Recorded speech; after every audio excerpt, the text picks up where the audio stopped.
Hello, hello. Look at that, 2 days in a row going live. Isn't that crazy?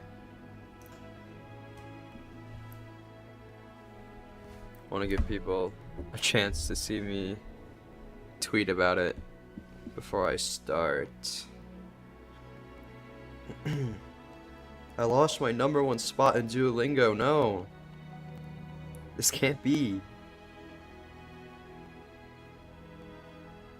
Oh my god, wait, I can say chat is this real and like it actually like works because I got the chat.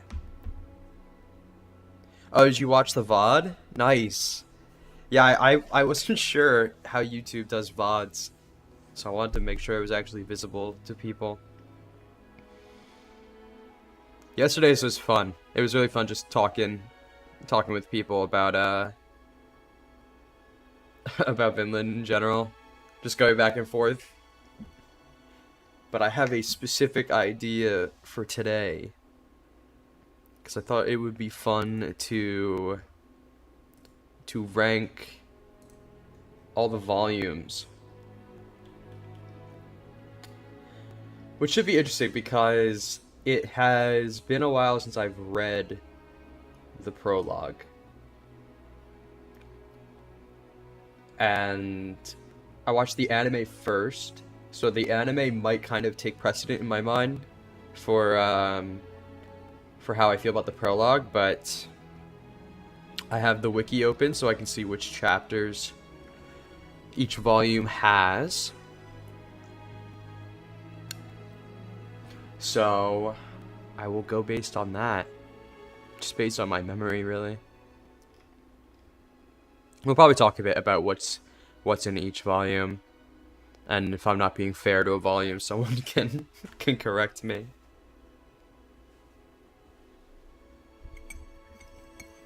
And to preface this too, there's not a single bad volume of Vinland Saga in my opinion.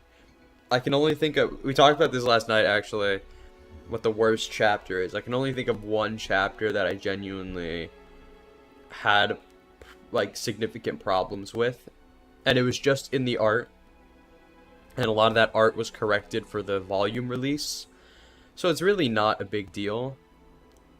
And I thought the actual plot and dialogue of the chapter was very good, so we'll talk more about it when we get to that volume, I guess.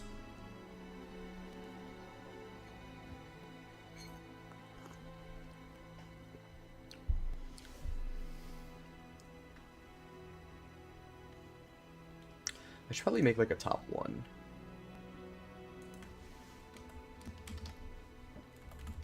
I'll make a peek.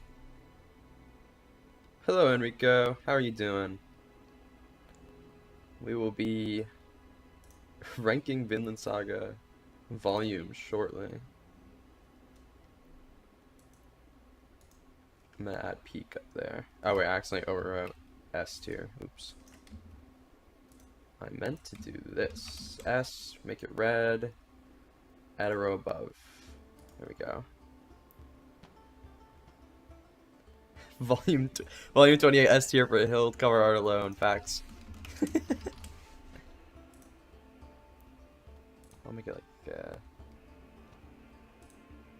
that's fine.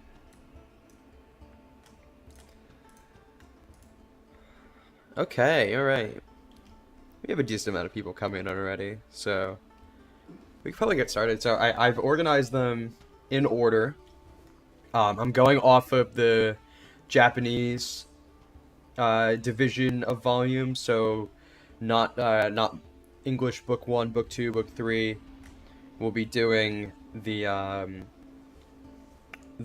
Japanese volume, so splitting each English book in half, because Volume 1 and 2 is English Book 1, 3 and 4 is English Book 2, and so on. But I read them mostly online and also a little bit from the books when I started collecting them.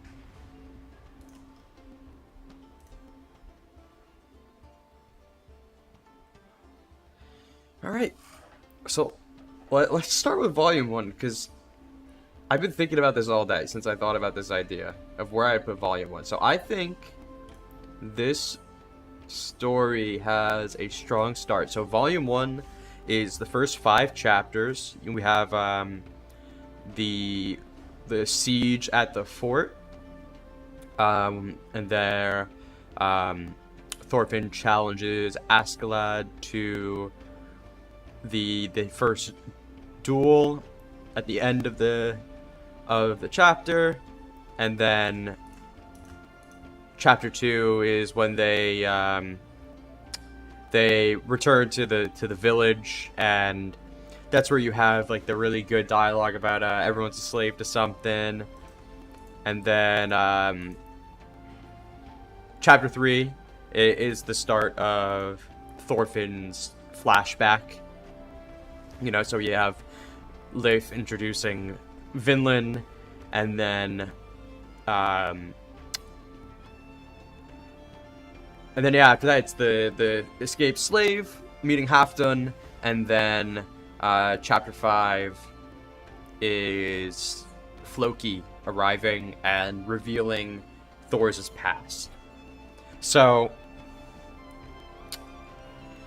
this is interesting to me. So obviously, if you watch the anime first, the manga starts off differently, and we're starting with teen Thorfinn dueling Askeladd. So you immediately have a very action-packed start. You have the really iconic Askeladd's band carrying the ships and charging the base with the fort so they could get around through the water. And then you have the just really good thematic material after that. First volume is A for me. I think I agree with that. I think it's a strong start. You know, I'm kind of split. It could go in A or B for me. I definitely don't think it's S tier. I think the story has a strong start, but I don't think it's the I don't think it immediately hooks and sells you on the premise of the story in the way I would like. I don't think chapter 1 makes for a good standalone hook, in my opinion. I think, but you have then again you have the escaped slave, which is honestly Thor's confrontation with Halfdan there is probably one of the best thematic moments in the whole story. And a lot of stuff here early on is establishing the core themes, even though like Thorfinn is lost. A lot gets established here. Yeah, I'm gonna sit A for now. And as we put more up here, I'm gonna think about it more. Okay, so volume 2 then. So this is from Floki, pretty much demanding that Thor's comes to the or comes to join the war. And we have them leaving, and then this ultimately, you know, this progresses until the end with the death of Thor's. This is definitely an interesting one. Wow, a lot kind of happens over. I think these chapters seem to be a little bit almost shorter. Let's see. Yeah, some of these are a little bit shorter because you have the trap. But obviously the death of Thor's is just, you know, that's such an iconic moment. You have, you know, throwing the sword into the water. The true warrior doesn't need a sword line. This is honestly, I think this is the real hook to the story. I'd put it in A above volume 1 for sure.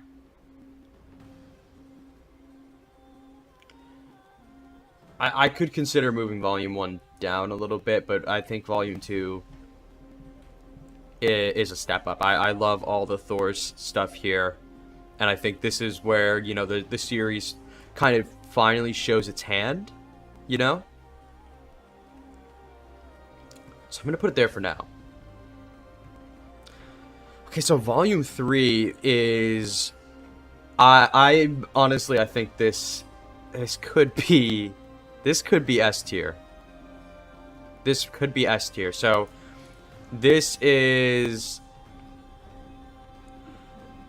oh my god. Okay, this is the volume that is continuing where Thorfinn goes after Thor's death. So the anime adds a lot of stuff here between Thor's death and where the manga continues after that.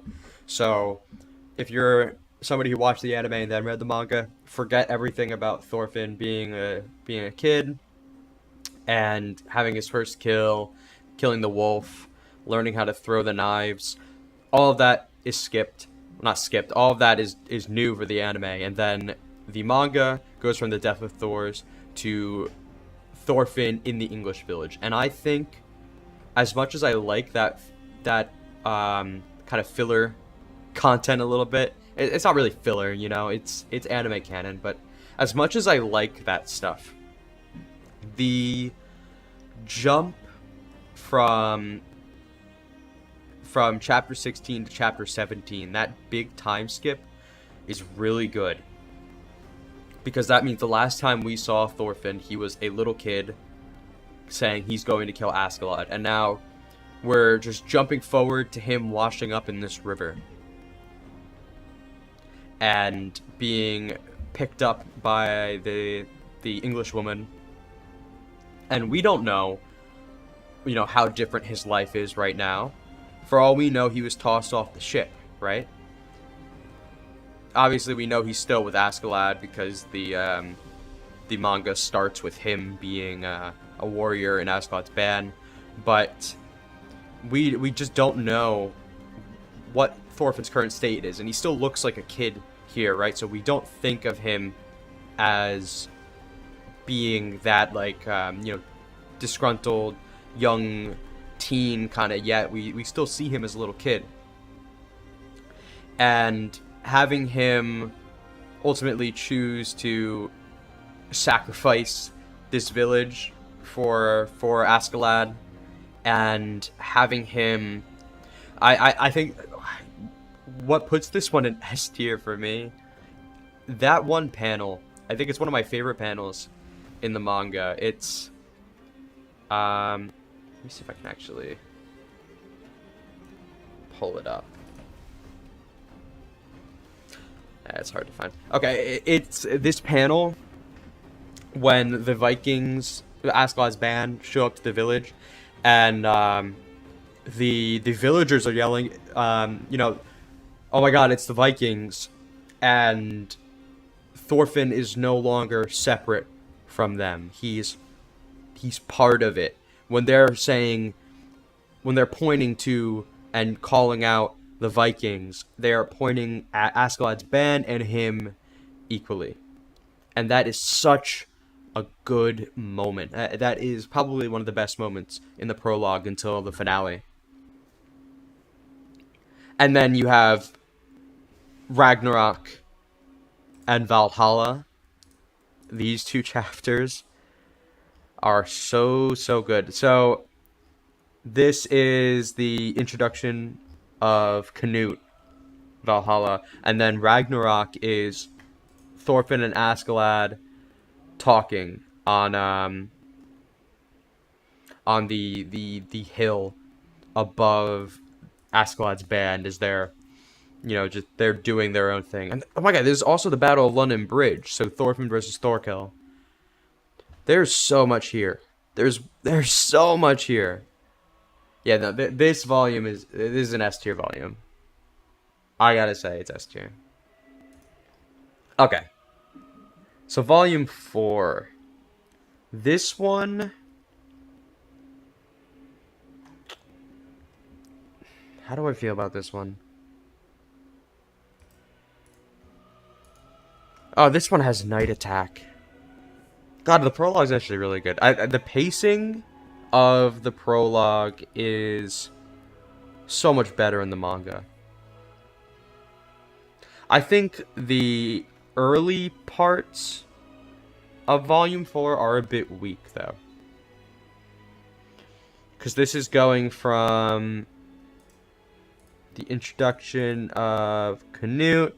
This is Askeladd's plan to set fire to the forest to smoke out Thorkel's men, which is, that's a good one. That's a good chapter. And then Askeladd fleeing to Wales, the introduction of his Welsh heritage, and him speaking to the Welsh to try to establish some kind of agreement, and we start to see that he has a bigger plan. And then all of this culminates in the attack on Anne's village. And the attack on Anne's village is definitely one of the best chapters in the entire story. This is a really good volume. I do think it starts off weak, though. And I think if the story is ever at, to me, a point where it's kind of trying to pick up steam again and struggling a little bit, I think it is around the Volume 4, Volume 5 area. So, Volume 4, I think I'm going to put it here for now. I'm going to have to start moving stuff around. Because, again, there's no bad volume. I wouldn't even see a D tier volume as bad. Every volume of the story is so good. But I'm going to put this here for now. I think the attack on Anne's village really is carrying this one. Well, I think 2 is kind of a better package overall. Yeah. Alright, let's talk about 5. So this one...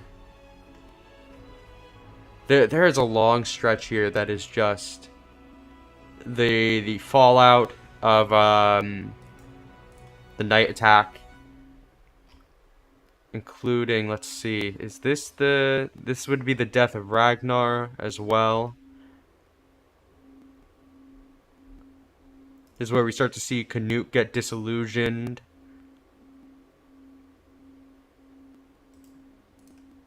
Betrayal. Yes, betrayal. This seems to be... Oh no, this is when we... Okay, betrayal is break when we... Oh wow. Master and the servant at the stable. Which one is this? Okay, so this one is the death of Ragnar. I think the death of Ragnar is really good. I think Ragnar is not the strongest character, though. And of all, like, the kind of central character deaths, I feel he is one of the weaker ones.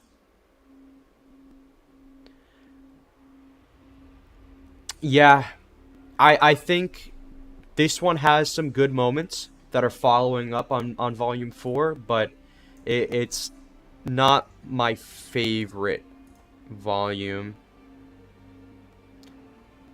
But, Askeladd being turned on and the kind of brief introduction of Askeladd's backstory, we get the full one later. And I think, the full layout of Askeladd's backstory is, like, far outweighs, like, the initial glimpse we get here. So, yeah, I'm going to stick with B for this one.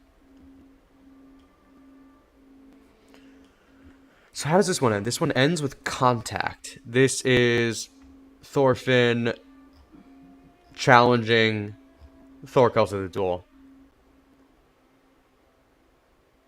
Okay, so yeah, next volume is the payoff of volume Volume 5. I think Volume 6 is definitely above 5. I don't know if I have to think about it if it's a B or A, but they're definitely above Volume 5 because this is so much. This is Thorfinn versus Thorkel. This is Canute's awakening. Sorry, Canute's awakening, like his out of the cradle moment. Thor's backstory with Thorkel, which is so good when Thor's ran away. I think this is above Volume 1, but not above 4. I think this is here for me. Because this is when it starts really picking up steam again. And this ends with all the sides uniting to go take on Swain. Yeah, this is a really good volume. Definition of love, of course, like that is such a pivotal chapter. I think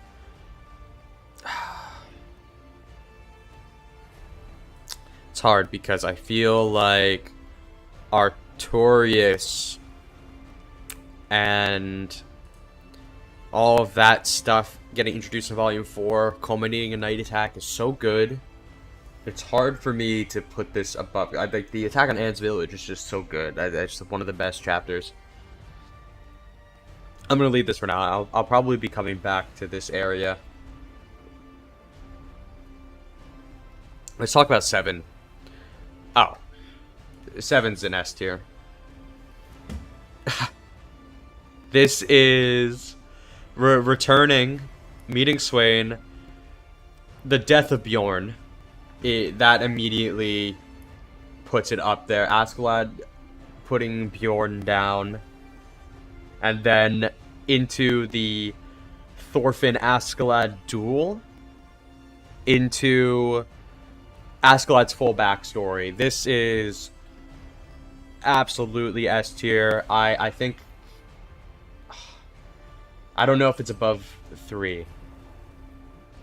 3 having Ragnarok and having... You know, I think it is above 3. I think that's above 3. You think this is a peak one? I'll probably reevaluate if any of the S's move up to peak after. I mean, there's some I have already in my head I know I'm gonna put in peak. Because my personal biases. But this volume also ends with the Thorfinn Leif reunion. And Thorfinn getting the name Karlsefni. It's so good. But okay, come on. If we're gonna talk about peak, let's get right to it. Volume 8. Oh my god. End of the prologue. The execution of King Swain. Askeladd being killed by Canute. Thorfinn. The Thorfinn page turn of him just complete anguish after Askeladd dies. The Askeladd asking him, where do you go from here? How are you gonna live your life? And then the first 2 chapters of the farm arc. 8 is absolutely peak. And it makes sense that it would be. This is the culmination of the entire first arc, everything being paid off at once. 8 is so good. Like, no notes. And not to mention, you know, being reintroduced, well, introduced to Einar at the end, and then reintroduced to Thorfinn as a slave, and then I think we meet Arneid as well right at the end. So much happens in what, 1, 2, 3, 4, 5, 6, 7 chapters, and we've ended the prologue and started the farm arc and met 2 pivotal characters. This is a peak one. Alright, let's talk about 9. This is an interesting one to me. This is introduction of Olmar. This is the farmhands Oh, well, sorry, no, the guests, Fox and Badger, taking Thorfinn and Einar to have Olmar kill them. Thorfinn's "nothing good has ever happened to me my entire life." Meeting Snake.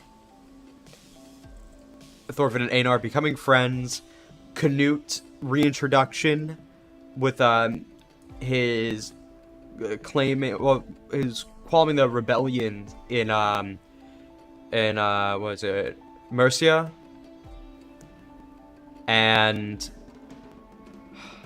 Need a Horse 1 and 2, which I personally have such a big soft spot for Need a Horse. Need a Horse is some of my favorite stuff in the whole show. When in the anime, especially, I love how it was adapted. Yeah, this is S tier. I don't think it's peak. It's very much set up, but I think every chapter has something to give, something very distinct that I remember from it. Yeah, this is an S tier volume for me. Is it above is it above the death of Bjorn and Askeladd's backstory, though?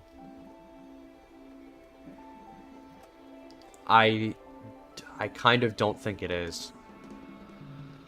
I think it sits comfortably here. The Askeladd backstory is too good. Following up Bjorn, that's just, you know, you're comparing the early setup, which is some of the best early setup, mind you, but comparing that to some insanely good payoffs of Volume 7, I think this is the only placement that makes sense, because it's definitely, in my opinion, better than Volume 3. I think that, okay, we have another peak one. We have another peak one. This is so good. This is so good. This is the introduction, well, not introduction, we already had Spherical, but in Need a Horse he's introduced. But this is kind of when they're chatting at they're having the little chat at the master's house, at Spherical's house, while it's raining. And this is where it's first teased about the idea of a larger force sieging the farm, and that they would stand no match. And they'd be no match, they'd stand no chance. I combined those for some reason. But this is one of my favorite scenes. The Thorfinn reflecting on too much wealth brings disaster, which comes back later for the Vinland arc, and Thorfinn saying, "I think I've learned a lot today." It's so good, and that's just the first chapter, because then we get Thorfinn and Einar comedy of them planting the seeds and then praying, and then the Iron Fist Kettle chapter, which is one of the best setup chapters in the whole manga, because this is establishing Kettle and his cowardice and his unique brand of cowardness and the context for his kindness and where his kindness fails. This is the most important chapter to understand Kettle. Then we have honestly, probably the greatest stretch of chapters in the whole manga. 68, 69, 70, 71. Empty Man, Provocation, The Dream, and Oath.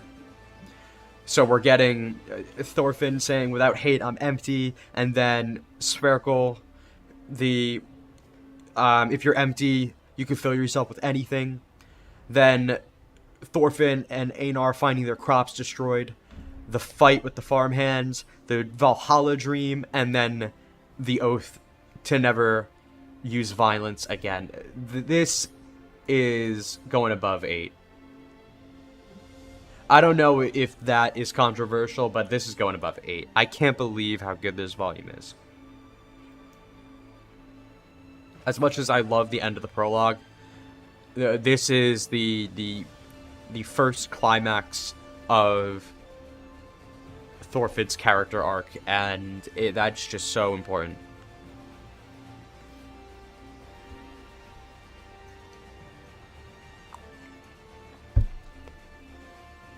I'm pretty happy how we're going so far.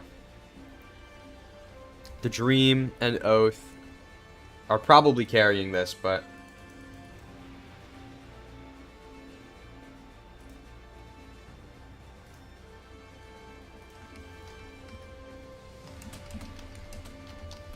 hold on, let me drop a tweet. Let me make sure this is visible. Okay. All right.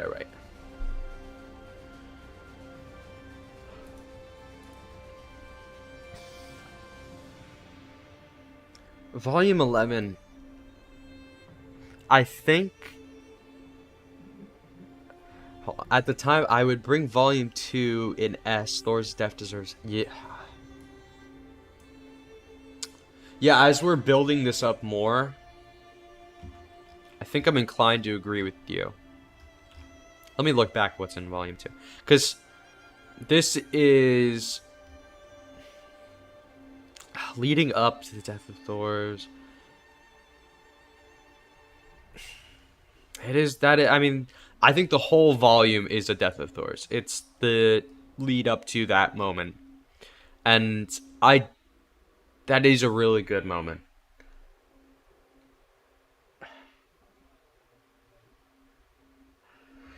I'm gonna think about that. Depending on how many more we put in A and S, this might end up here instead of here. Alright, let's talk about 11.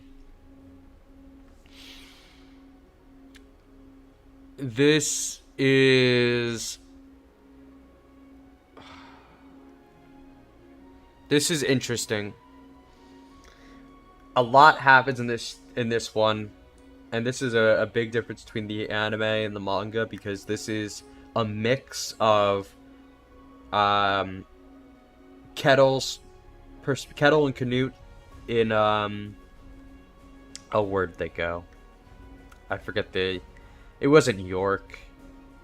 Whatever. It is a mix of the Kettle and Canute stuff, and then Gardar and Arnade being Arnade being kind of reintroduced in the context of Gardar. I think this is certainly a good volume. It might be a low A or a B. Let me look again at what's in 5.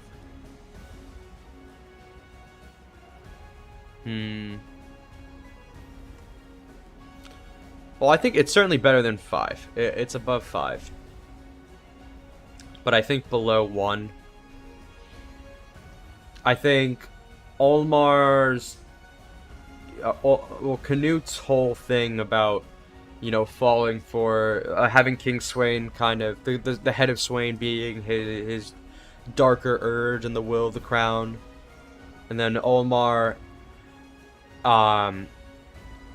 committing treason. And also the escape of... the escape of Gardar is a good moment, but I think this is definitely not the peak of Gardar. When You're Free. Oh, okay, yeah, When You're Free is a very good chapter. This is when Thorfinn and Einar finally finish cutting down all the trees, and then Thorfinn talks about wanting to create a land without war and slavery. That's a very good moment. I think I might put this above 1. Yeah, I think this goes above 1. What happens in 6 again? Definition, yeah. Yeah, I think this comfortably sits here. Honestly, 1 might end up getting moved down to B. I'm thinking about it. Also, Yukimura needs to write a bad volume, because I have not put anything in C and D yet. Alright. Volume 12 is one of my favorites. This is pretty good. I think it goes above 3. Yeah. See, Volume 12 has some of my favorite stuff. Gardar. Okay, hold on. Let me see how it starts. I need to remember. Okay, yeah, this is Gardar first arriving at the farm. And Gardar fighting Snake for the first time. Arnheid's backstory, which is gut-wrenching. Arnheid freeing him, freeing Gardar. Thorfinn's talk about atonement, which one of the most iconic panels in the whole story, the whole manga. Arnheid's talk about a convenient dream, her feeling like guilt at wanting to save Gardar and escape, thinking that, you know, somehow everything could be all right even though it can't. And then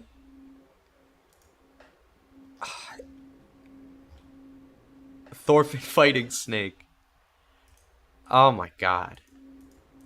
And Thorfinn fighting Snake and then ending with the death of Gardar. This is an insanely good volume. It might be better than 9. Let me look at 9 again.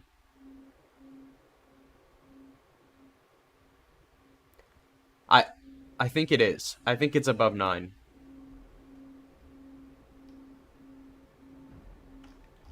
Yeah. This is a really good volume. Peak? Are you saying 12 is peak? I could be convinced. Honestly, just for the atonement chapter alone. Just for the atonement chapter alone, 12 might be up there. But I think Askeladd's backstory and Bjorn's death in 7 is... that's definitely a gatekeeper for getting to the peak category. Wait a minute. Oh my god. Hello. Yep. Welcome. Well, I mean, we're only halfway through the story right now, so you haven't missed too much, kinda. And I think this gets more interesting later on too.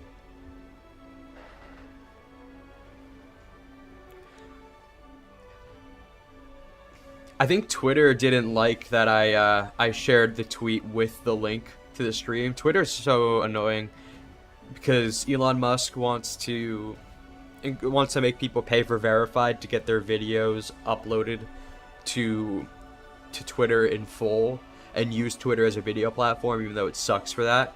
So if you try to link to a video outside of Twitter, the algorithm doesn't like it. So I should have tweeted without the link.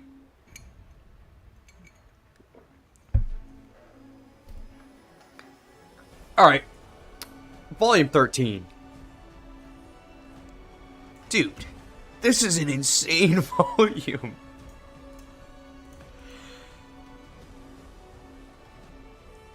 Oh god, yeah, man. This is Kettle arriving back. Arnheid's punishment.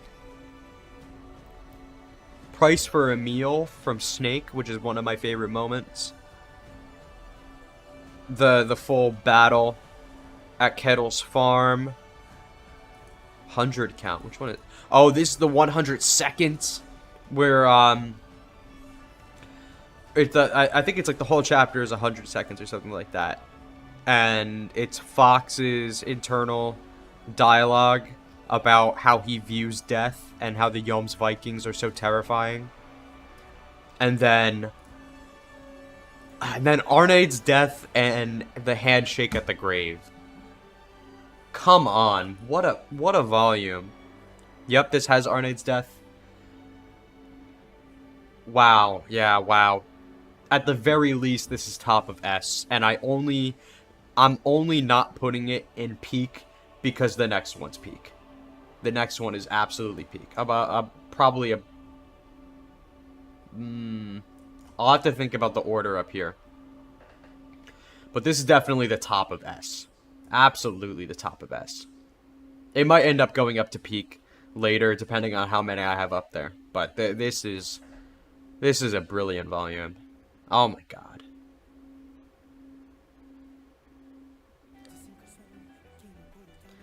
Alright. Yeah, I mean, we could talk a little bit about 14, because this is everything. This is Olmar. This is Olmar's admittance of his oh my god, yeah, Olmar admitting his cowardice, and you know, repenting for that. The Thorfinn deciding to go back, 100 punches, I have no enemies. Thorfinn asking Canute to leave, and then Thorfinn coming home. This is a peak, absolute peak is the peak volume. Oh my god, it might. Oh my god, it's probably over here. Honestly, this might be the best.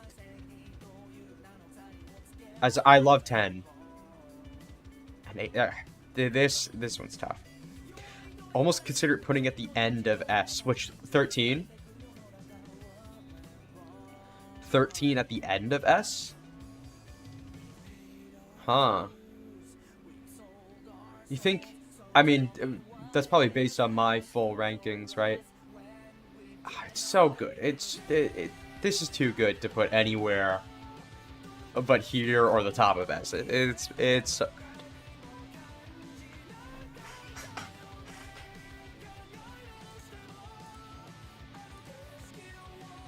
Alright. Now we're getting into... Oh, at the end of peak. Ah, I got you. Yeah, it's probably going up there. I think I need to see how many more I put up in peak, because I want to keep peak a little bit exclusive. But, yeah. And it's just that good. Alright. Hot take. The hottest take ever. I think... I love Fettered Turn. I love Fettered Turn so much. Hold on. Okay, it depends if this... Does this have Sigurd and Gudrid's wedding?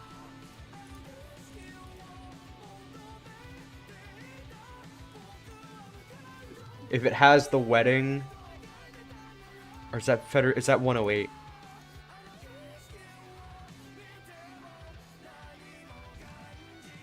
Alright, we're out of the territory of the wiki having chapter summaries, so I'm gonna need to go look at the chapters to remind myself. It also gets harder because now we're in the territory of Yukimura going for you know, part 1, part 2 kind of naming conventions for the chapters instead of naming them individually, which is a bit difficult.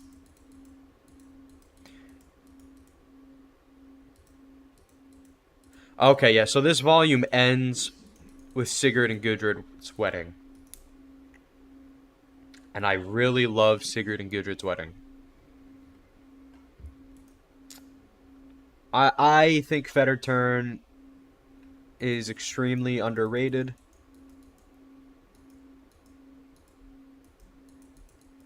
Oh, but we don't have the Gudrid Why Can't Women Become Sailors chapter. That's not until next volume. Oh, man. Yeah, no, having this volume split off from that really sucks. This volume should have ended with chapter 108 or even 109. I think I put this above 4. I need to look at 4 again real quick. No, this is the... Is this volume as a whole better than just the attack on Anne's village? Is the question that I have to answer here. Because I love Fetter Turn. I really love Fetter Turn. But the attack on Anne's village is... It's a peak. It's a specific kind of peak for this story that I don't even think has been matched. Of just a standalone experience of a chapter. Well, it has been matched. It has. Ah, this is tough. This is tough for me. You know what? No, I'm not going to let a single chapter carry it. I think Fetter Turn as a story I love a lot, and Volume 4 has one chapter I truly love, and then the rest of it isn't anything. It's probably one of the slower points of the story. So I'm gonna put it here, but I'm not putting it above the Death of Thor's. I might revise this one later.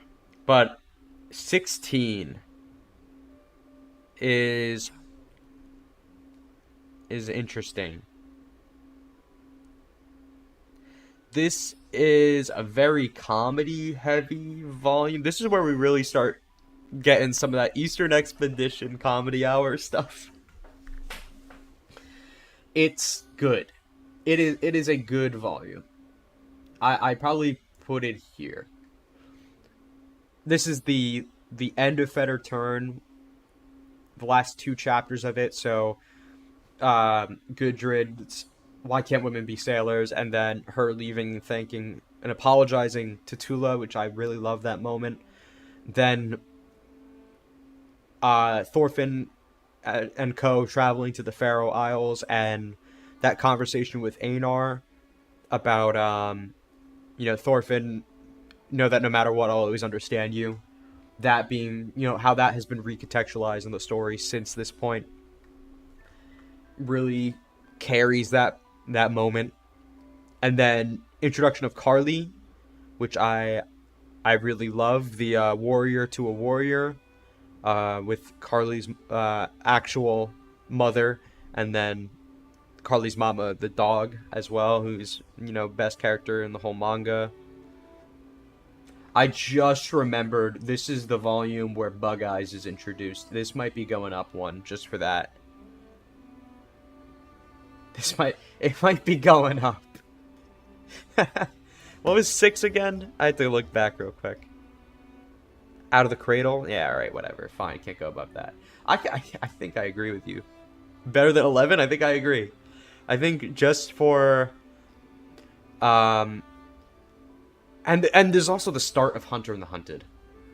The first 2 chapters. Where does 115 end? Is that... I think that's Thorfinn... that's Hild revealing that she's here to kill Thorfinn. Yup. That's such a peak moment.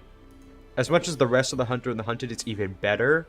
The reveal of Hild saying, "My father was killed by a warrior named Thorfinn."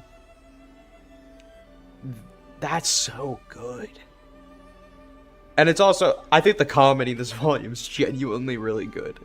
I actually really, truly love this volume. I think, yeah, I'd put it above 11. I'm content with that. I need to start moving things down to B. I think I might move volume 1 down. I think I will.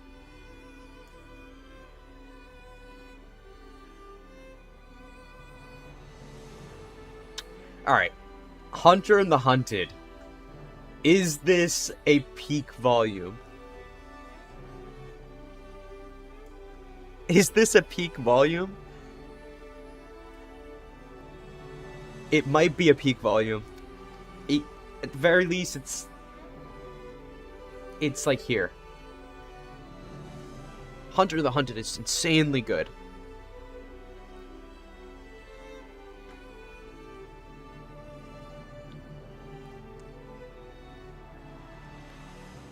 Oh, Hunter the Hunted. I love this manga. Is it at least high A? I think it is. Yeah, high S. There we go. That makes more sense. That's I agree with. Is it better than Askeladd backstory and the death of Bjorn?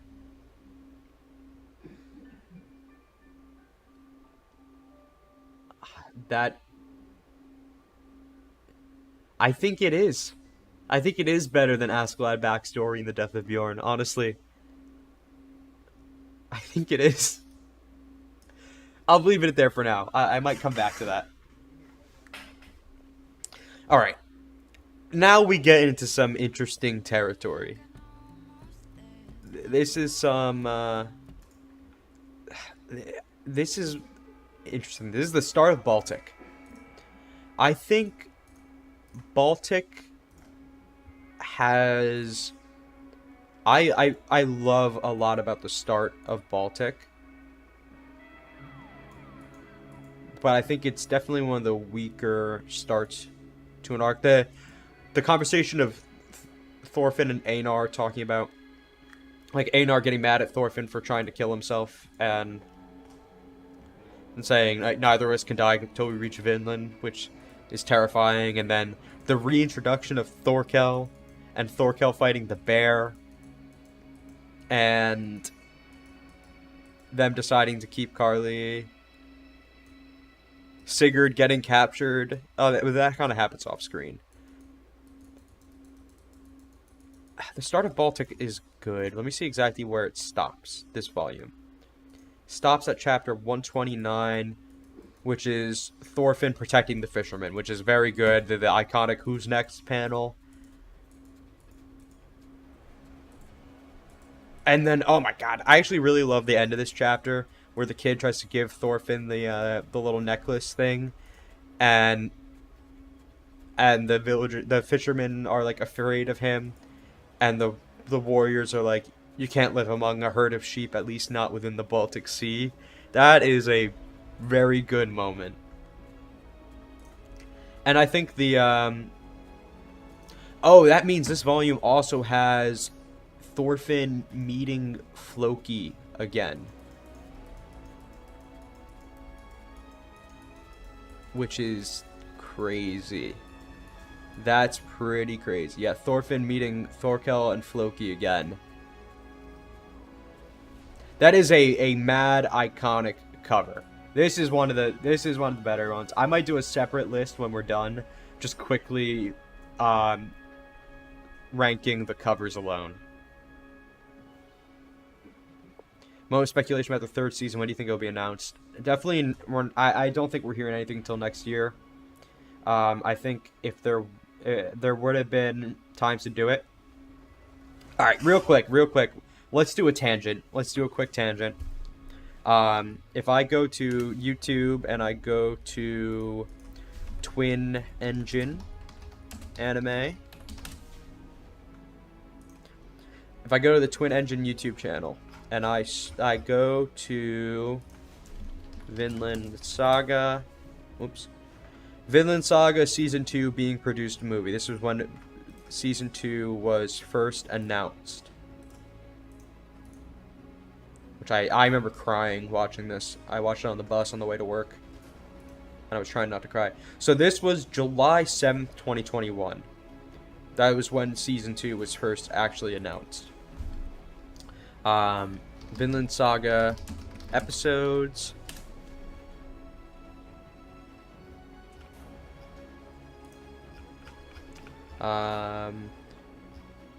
Vinland Saga Season 1 episodes. End of the prologue was December 29th, 2019. So it was roughly... So if we round that to just 2020, start of 2020, then we have 1 year to 2021. And then about... So like a year and a half. It took a year and a half to get the Season 2 announcement.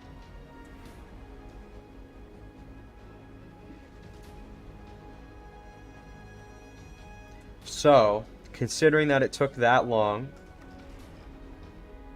when did Season 2 end? Season 2 ended June of 2023. So we are, huh? We're kind of nearing the we're nearing that point because we're almost at a year and a half now. A year and a half would be pretty much around the end of this year. So hopefully that means early next year. We'll hear something about it.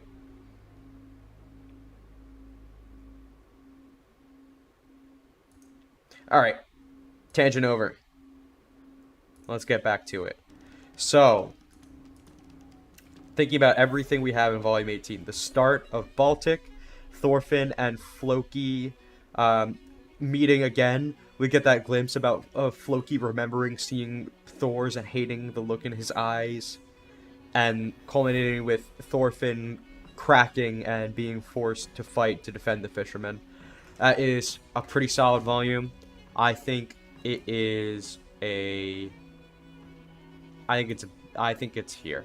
I think it has a slightly better initial hook to Baltic than Volume 1 was an initial hook to the prologue.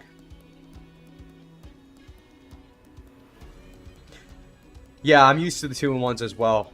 That's why I think combining 15 and 16 like they are, I would have probably put them as a whole higher.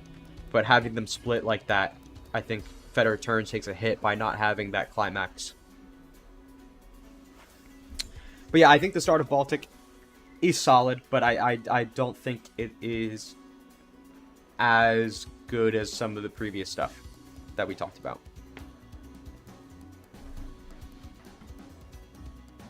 All right, 19. So now I'm in the territory of the next 4 volumes is just War in the Baltic number. So I have to really go looking at these chapters and seeing what actually is happening. So, let's see. We have War in the Baltic number 6, which is chapter 130. So let's start there. Let's see. How does this volume begin? Alright. So we have the introduction of Garm and Balder.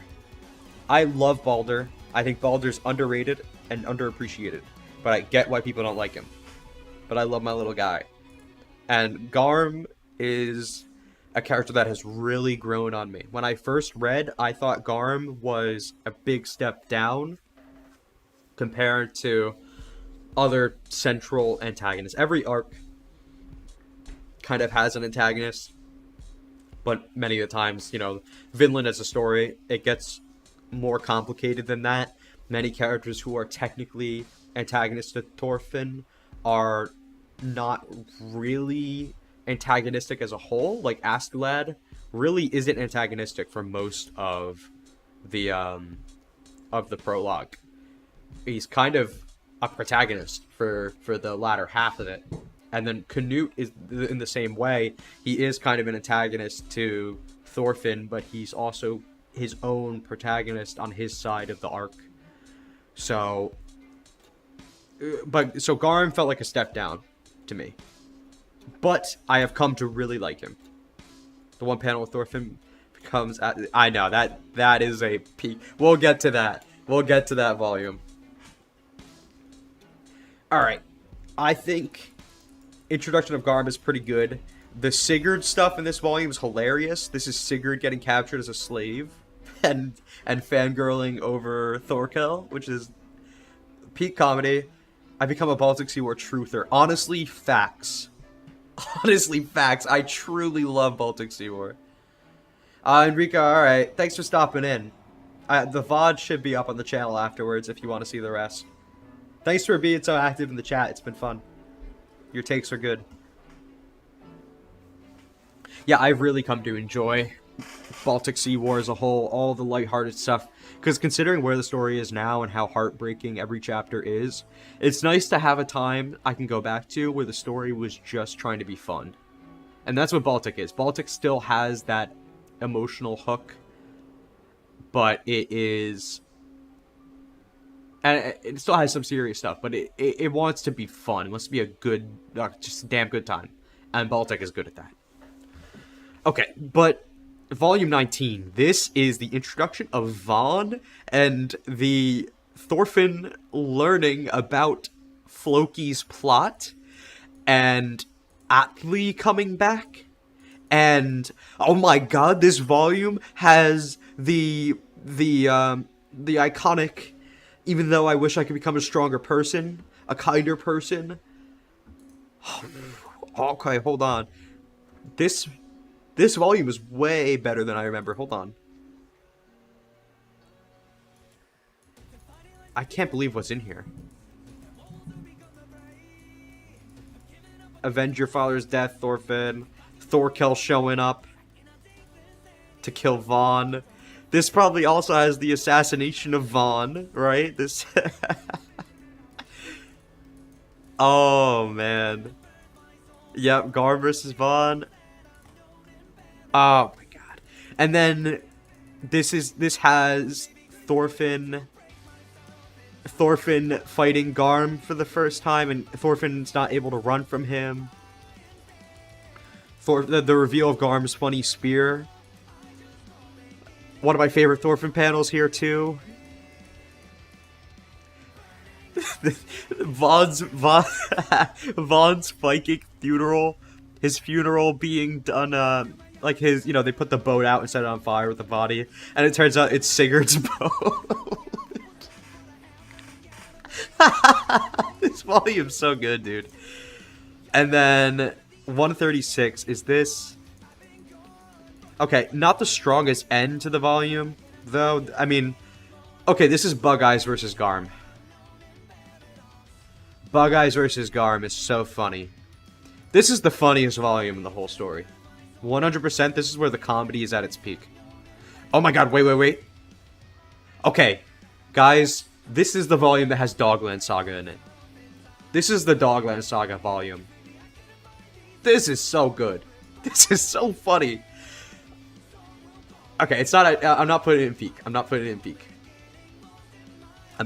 peak. I think bottom of S. I can't believe this volume. I can't believe what happens in it. This is such a good one. Okay. Maybe top of A. I think S. I'm jumping the gun because Baltic's the funniest arc ever. Can we make a tier above peak for Dogland? I think we can. I think that's a brilliant idea.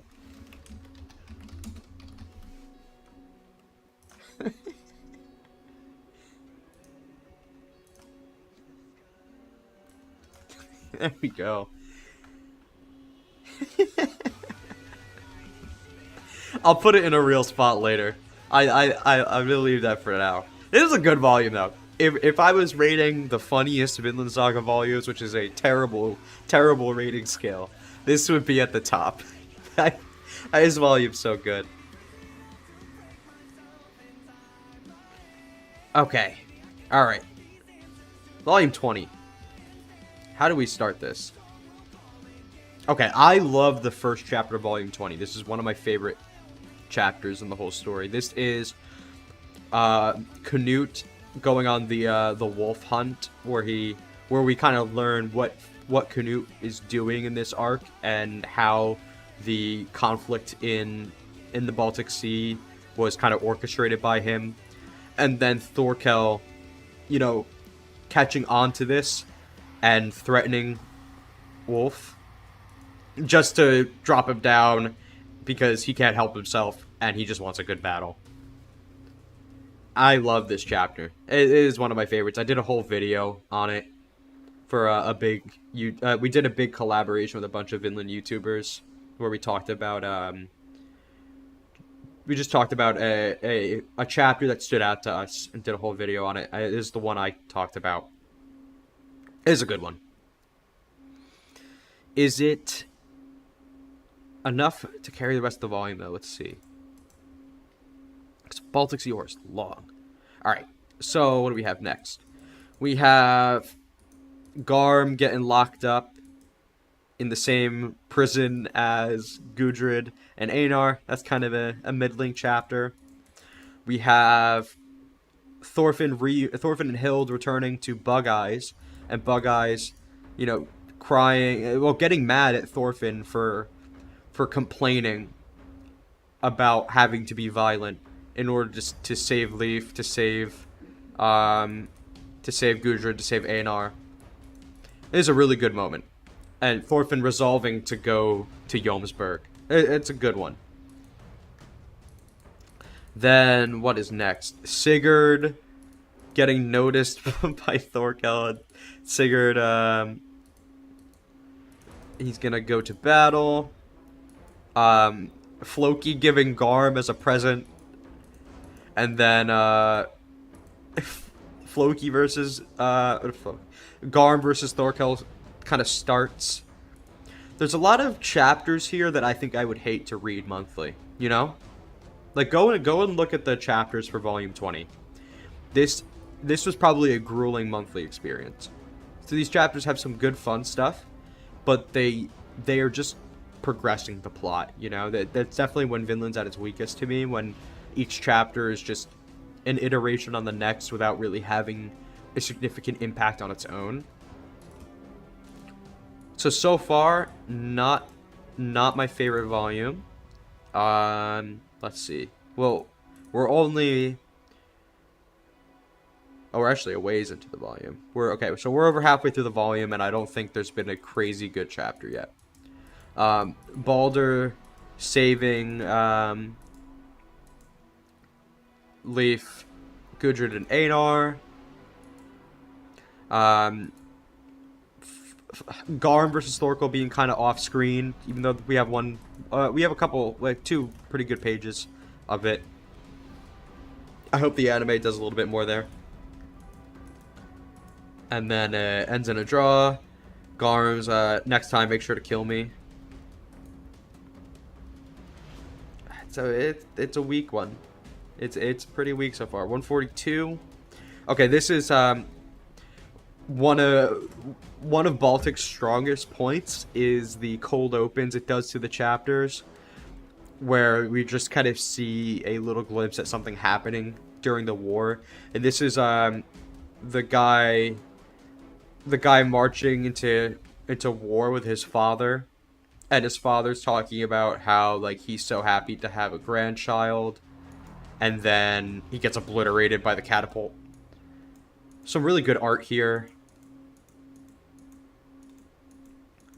Is this where Gudrid fart jokes happen? Yeah, then we have Gudrid fart jokes. Gudrid fart jokes, man. Thorfinn arriving at Jomsburg. Leif getting shot with an arrow, but it doesn't actually matter that much.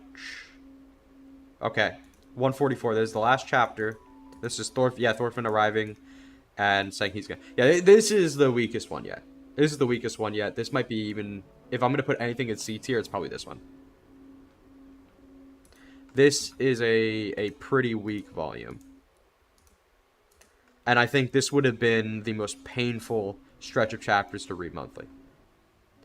Like, wow, after a really strong start with chapter 137, I truly love that chapter, but it's not it's not saving it. Let me take a look at volume 5 again. What happens here?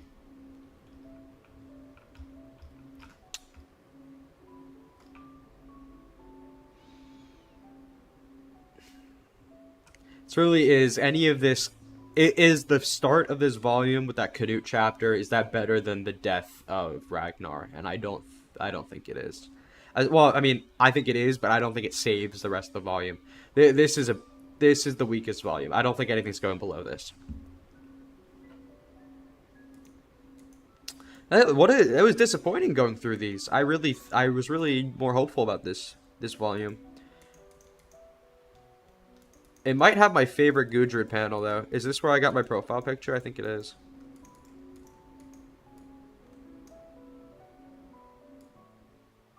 I love Baltic Gudrid. She looks so cute.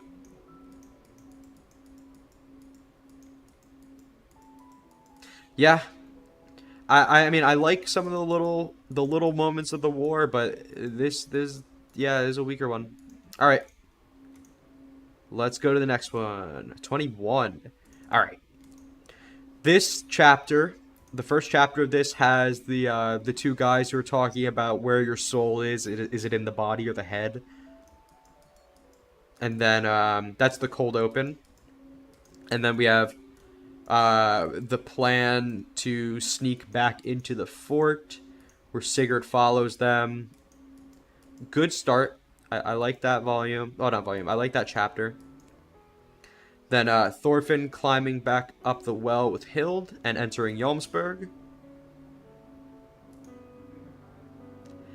The one of the best pages ever. I'm gonna I'm gonna bring this one over here real quick. This one of the best pages ever. Of where's my full screen button? There we go. One of the best pages ever of Sigurd sneaking out. I truly love that. Baltic's comedy works when it works, man. What can I say? And his friends following. Comedy ensues. There's some pretty cool action art here. Oh, is this Garm scaling the wall? We have Garm scaling the wall, which is hilarious. That's such a good moment. And the art there is really funny. So Garm jumps into Jomsburg. I think reading that month to month, that's such a huge, like... I feel like that would be such a huge, like... Oh shit moment. Like, that's Toji showing up in, Toji showing up in Shibuya. You know, that's just like a total oh shit wild card moment. That's what Garb is so good for, man. He'll just do whatever. Okay. Then is this where we have super funny barrel crash? Yup. Okay. What carries this volume? 148. Where does this volume end? Okay, yeah. This volume has Thorfinn absolutely bodying Floki. Which is Thorfinn snapping the sword. And does this end with Thorfinn versus Garm?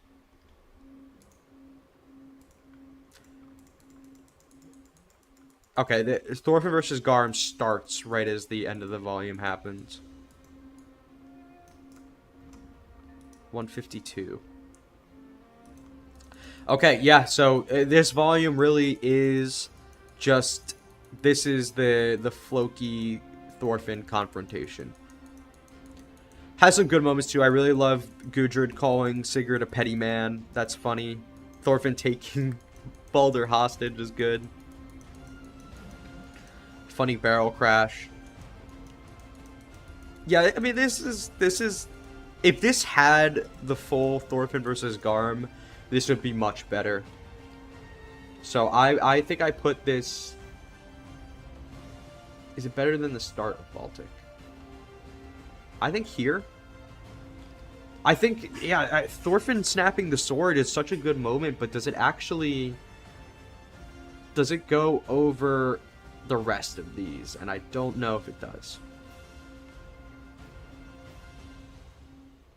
Like, what for you guys, what hits harder? What hits harder?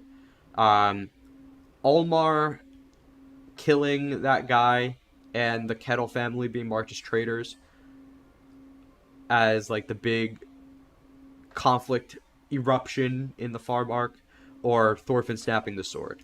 Is it better than 11 or not?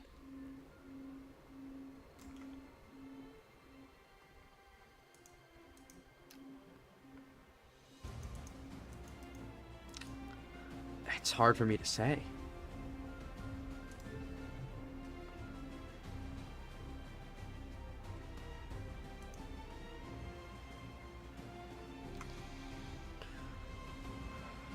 Yeah. Alright. Let's look back at 16 again. 16 has the start of Hunter and the Hunted.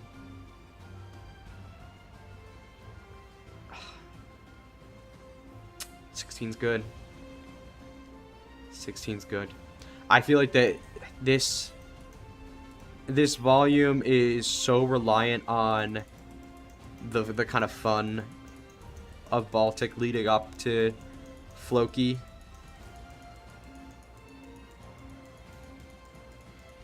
You know what? I think, yeah. I'm gonna put it above this. What's volume 6? Okay, yeah, I don't think this surpasses the definition of love. I don't think it does. I think 21 stays here.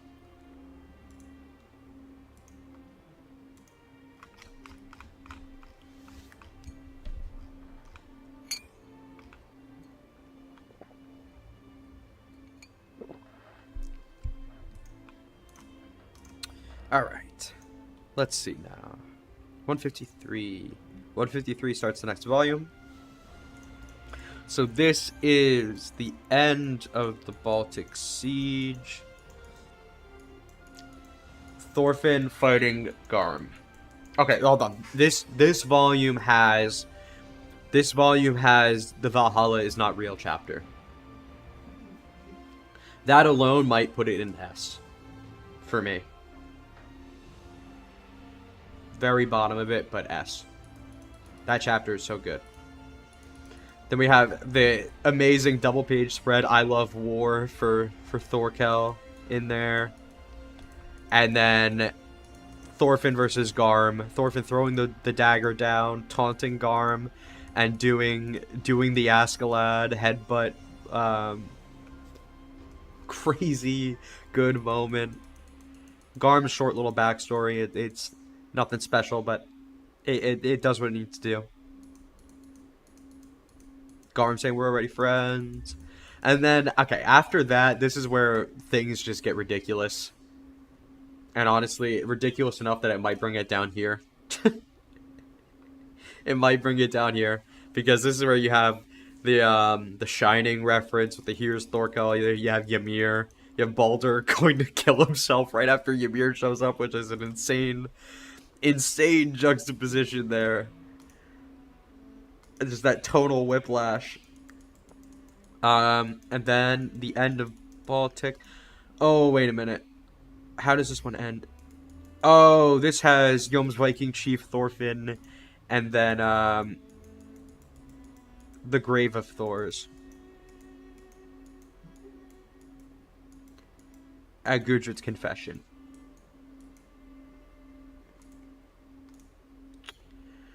I think this is a weird one. This is a really weird one. I might have to put it here. Is this... Okay, there's so much goofy nonsense in this volume. Is that better than the attack on Anne's village? That's hard.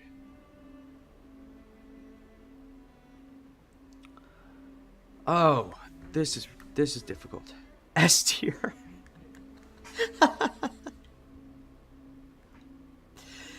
It's S tier? I saw the Here's Thorkel panel before I caught up, and I was convinced it's the fan art. Yep. This is such a mixed bag.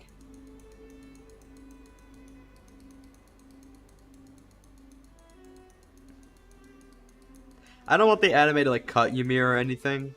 I think it's one of those things where I'd rather see the story in its full, like warts and all, than change things because we think it's better.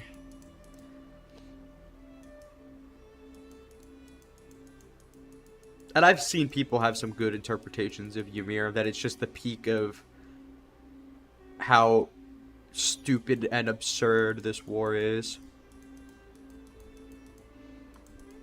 But, okay. So, the highlights of this one were Thorfinn versus Garm. Valhalla is not real. Jomsviking Chief Thorfinn. And Thor's grave. Those are two really good moments. Oh, well, not two. Those are really good moments. And then the confession from Gudrid is alright. I don't hate it.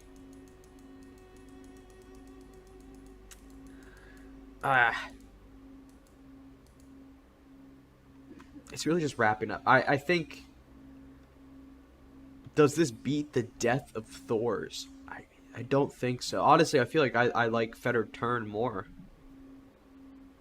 I think I do. I think this is just too mixed for me.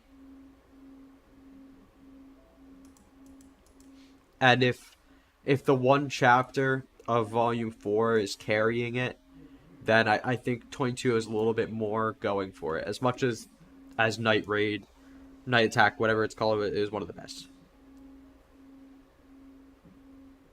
I love the silly factor, but I feel I can't rank it on my fondness of the silliness. Yep, that's exactly how I feel.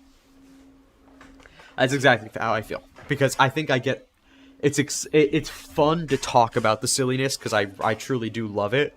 But do I love it more than Vinland at its, like, most sophisticated? I don't think I do. I just really think it's funny. That's all.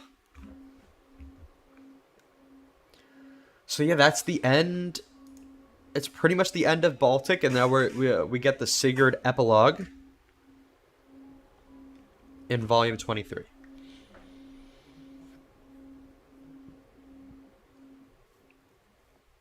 How do I feel about this?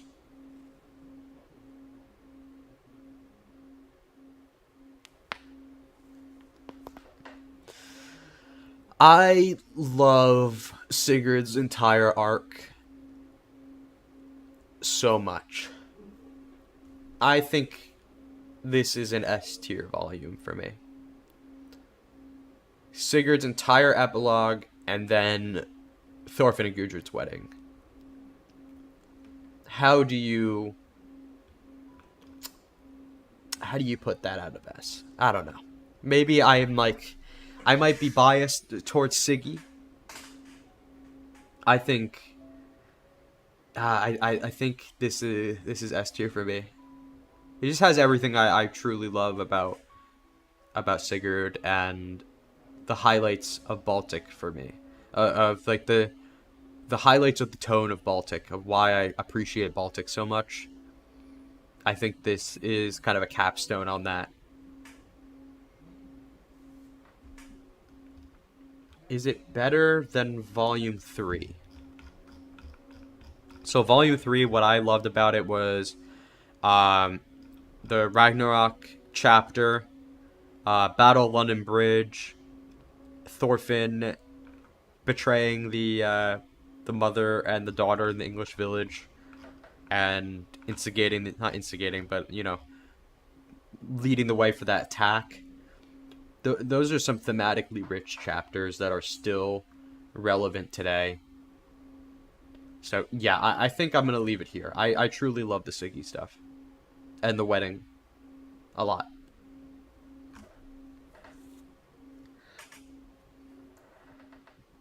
Oh god, I forgot I put Dogland Saga up here. Well, we'll have to come back to this one. I think tentatively I was saying this was a top of A, which I think I still agree with. Alright, we're getting into the modern day.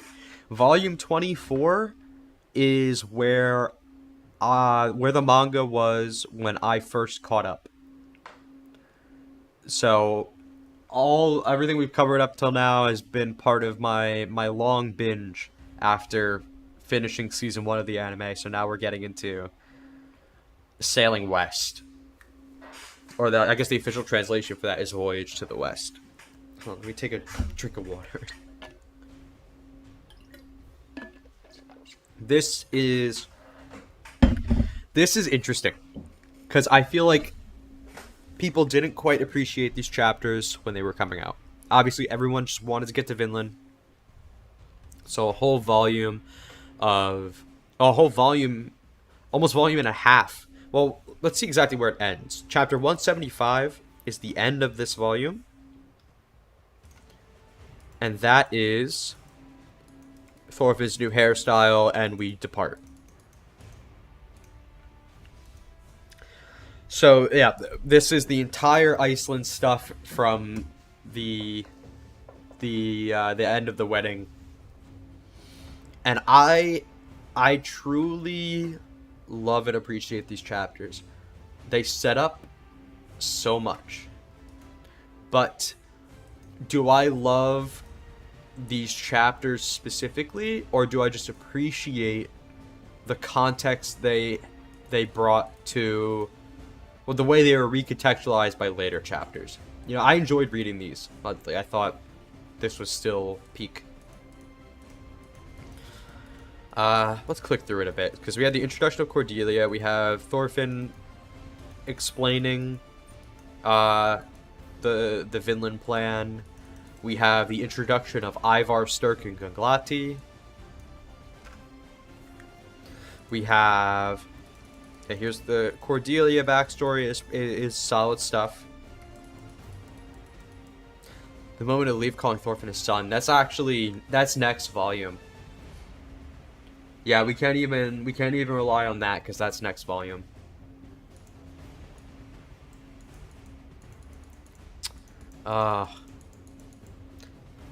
The Halfdan saying that Thorfinn reminds him of Thor's now is good. This volume has the weakest chapter in the whole manga, art-wise. Chapter 172, I talked about this in the stream last night. Chapter 172 is really rough with the art. I think it was like some kind of change in workflow for Yukimura there. But I thought the writing of the chapter is very good. I don't want to hold the arc back because of that. Well, the volume back because of it too much. But thematically, this is a very rich volume, and everything that happens here, everything that's talked about is so important.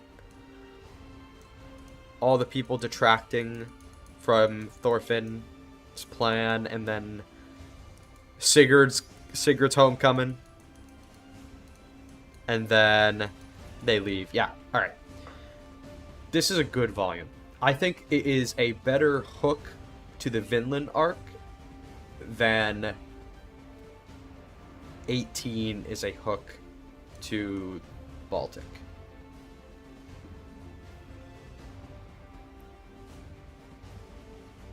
Am I pushing it?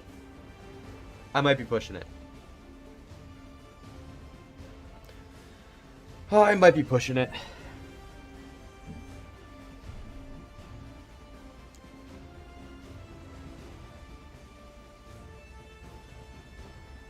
Yeah. I feel like I just have such a nostalgia for these chapters. This reminds me of just reading monthly for the first time. You know, people theorizing how Thorfinn's going to handle Halfdan's proposition to make him make Thorfinn his son, just for Sigurd to show up next month, and everyone's like, oh, okay, I guess that didn't matter. I like this section of the story a lot, and it is constantly being recontextualized on, but I do think this was a rough point for Yukimura's art.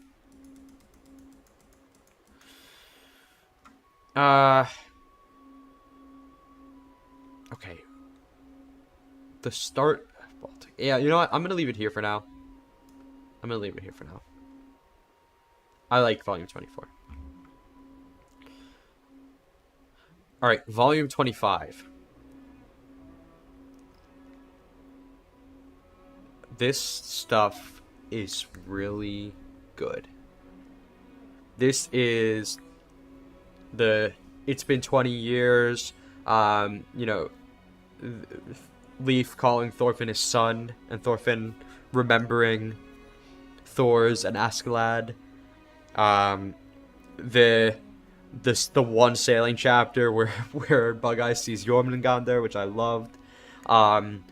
Thorfinn's crew arriving on the North American continent for the first time, and you have that really cool shot of him and Einar climbing up the mountains in Helluland, and then them arriving at the first potential stopping point where they finally say this is Vinland, and you get that really beautiful double page spread, only for Thorfinn to find those arrows and realize they need to leave, they need to go somewhere else, and then establishing the village, most frightening man, and then meeting like as the readers meeting the native people for the first time. This is, to me,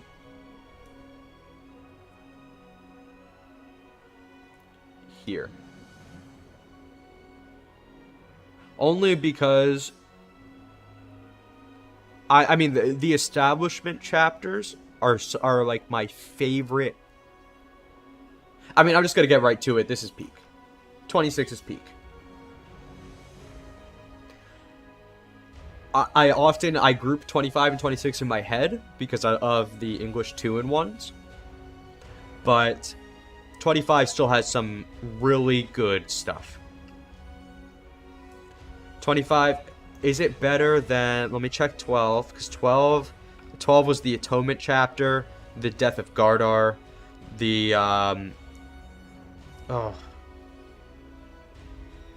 yeah, no, I think I put it here, actually.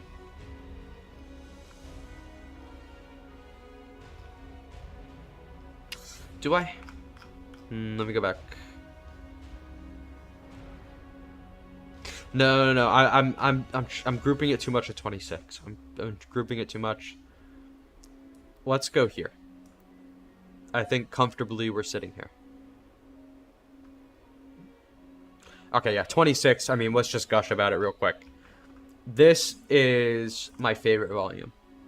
I'm putting it at the top of peak. This is my absolute favorite volume so far. Tentatively, though. The Thorfinn, well, the Norse settlers meeting the Gitpi tribe. Nisquaji's dream, so we get to know Nisquaji better. Cordelia's anguish. That's a good chapter because, well, first of all, actually, hold on.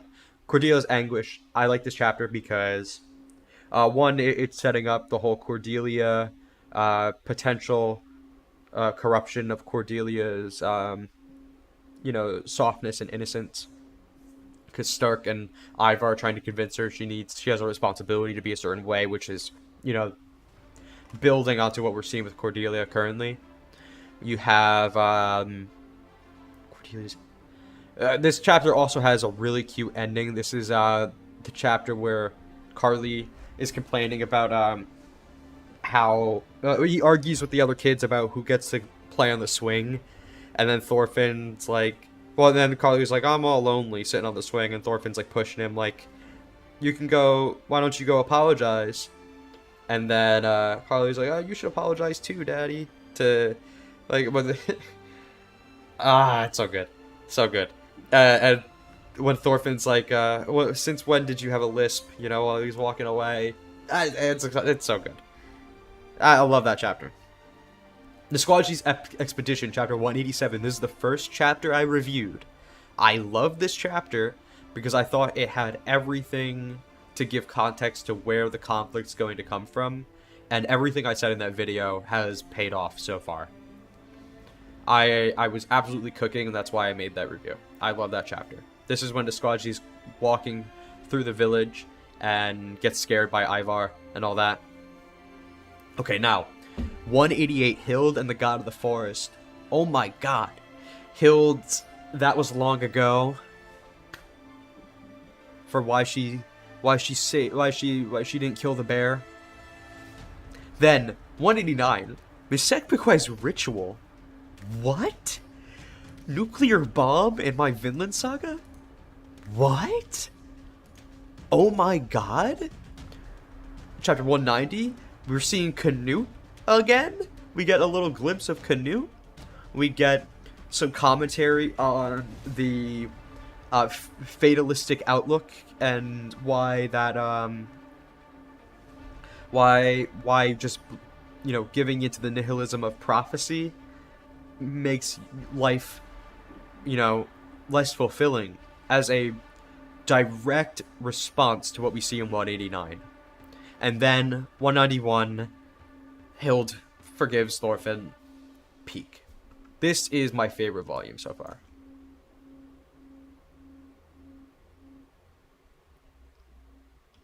I mean, and like, no duh, right?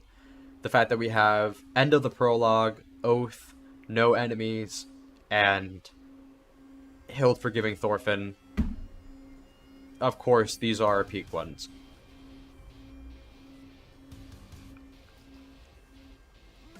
All right, we're getting close now. 27. Ooh, 27.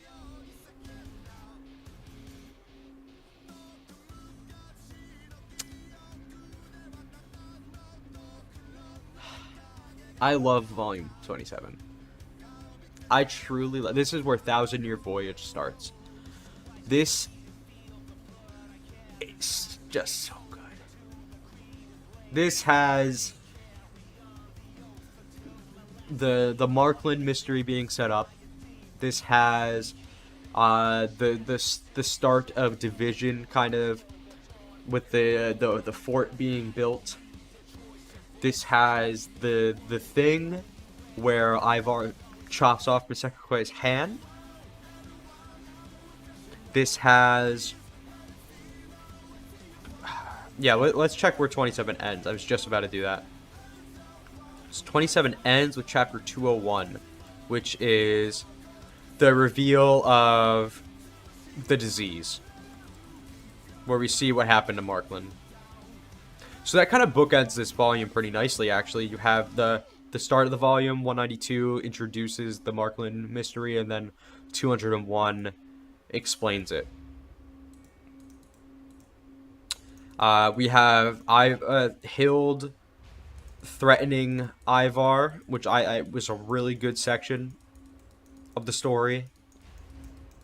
Hild kind of taking things in her own hands. The initial idea being planted of Thorfinn and Einar not fully agreeing. Einar saying, I just love this place. When he asks Thorfinn, if there is war, what are you going to do? Hild thinking back on her past. This is going perhaps here for me. This is a good set of chapters. I love the progression of Thousand Year Voyage. It is phenomenal. Hold on. Let's take a look at the volumes around it. So, okay. Birth of a Warrior, it doesn't surpass. It's definitely below 13. Does it surpass Hunter and the Hunted?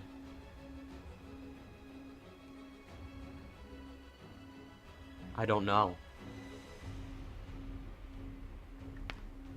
Does it surpass Hunter and the Hunted? Oh, I don't know. That's hard for me. Okay. Because Volume 7 is up here because of Askeladd backstory, Bjorn death, Thorfinn Leif reunion, really good moments there. It's definitely above this. Is it better than Hunter and the Hunted, though? That's hard. I think Hunter the Hunted wins for you. Yeah, I mean, that's the thing. I love 27 so much. But Hunter and the Hunted is such a solid, like, okay, it depends. Let me go check again where Hunter and the Hunted ends. Because I jumped right to this is peak. Well, no, this is S tier when I talked about Hunter and the Hunted. It ends with Hild shooting the bolt in the air. I mean, yeah, it's peak. That's peak. Yeah. All right. I think this is facts.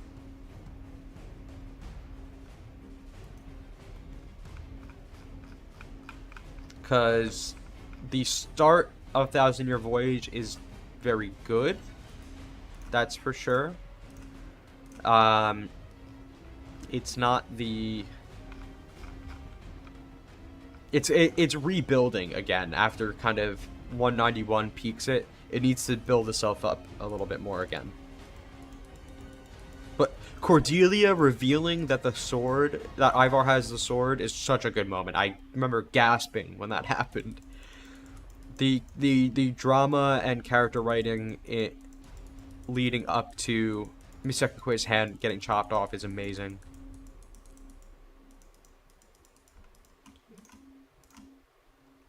But I think it kind of slows back down again, going into the Hild stuff. As much as I love the dialogue in these chapters, it slows back down. Yeah, okay. I think right below Hunter and the Hunted. That's good. Okay. Volume 28. We got one more peak one, in my opinion. This volume it's just been incredible. Oh my god. Okay. So we have 202. 202 is the start of this volume. This is the Canute stuff, where he's clearing out the infected village, thinking about what would Thorfinn do. Thorfinn says there's no righteous violence. We get the Gippy tribe. Gippy tribe are sick. We get the full reveal of what happened in Markland. We get the death of Chief Gippy. We get and then we get the whole winter arc starting. The winter like section of the story starting, and this is everything. This is the tribes have been gathered. Gudrid's about to give birth to Thorfinn's child. Thorfinn saying, "We will leave." Gauki showing up in 206 halfway through the volume. Suddenly Gauki's here, and this is like when Garm enters Jomsburg.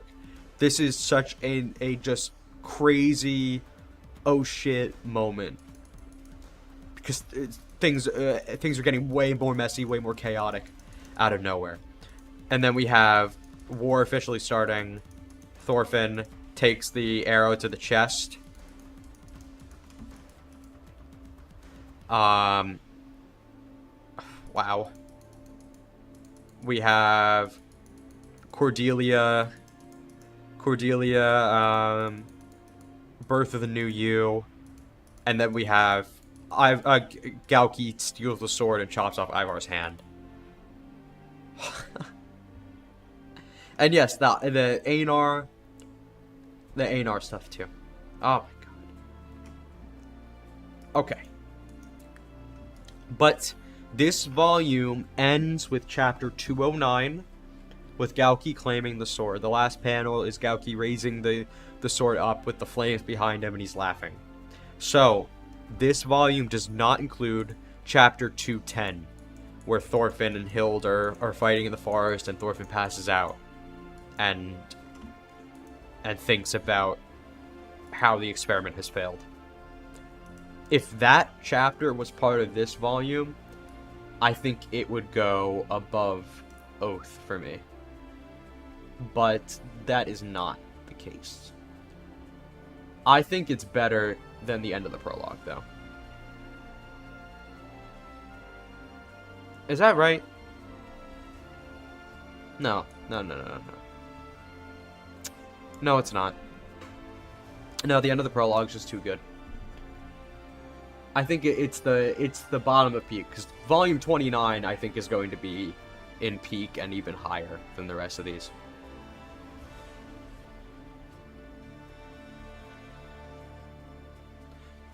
Hard agree that it's above 8 or below 8.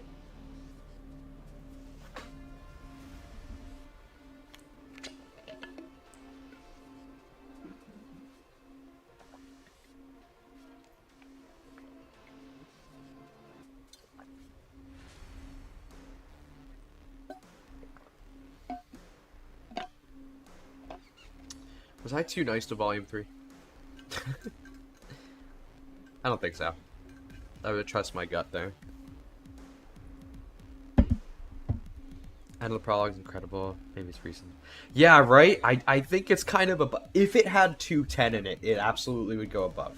But it doesn't have that. Because after this, Volume 29 so far is 210. It's A&R returning to the fort and proclaiming they're going to fight. It is the battle beginning. The conversation about it is it truly the only way.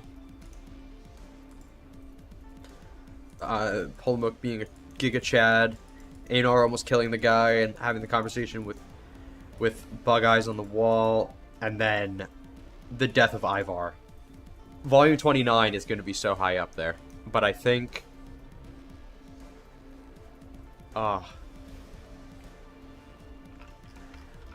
Volume 8 has Askeladd, his plan backfiring, the execution of Swain, end of the prologue, and then the first 2 chapters of the farm arc. That is some really good stuff. But 28 is so good. Like, the end of the prologue is just so bold. It's just so bold. This is a tough decision for me. Because Gauki is crazy. Cordelia.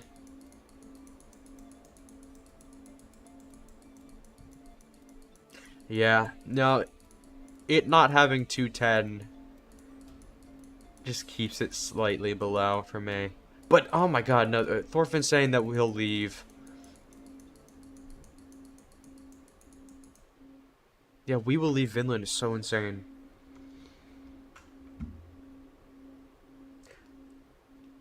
Now, I think there's bigger payoffs to come. 28 is really, really good. 28 is like the volume 13 to volume 14 here. This split. If 28 is up here, 29 is going to be somewhere in like a god tier. 29 and 30 are going to be insanely good.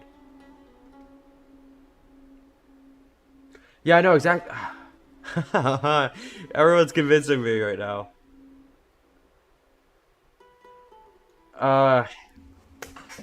I think I personally, I have to leave it here. I think the catharsis of the end of the prologue is so insane. It would be doing a disservice to put 28 above it. Because 28 is like the start of things paying off, but not getting into like the really good stuff that 29 and 30 are gonna do. Yeah. Okay. I think we've done it.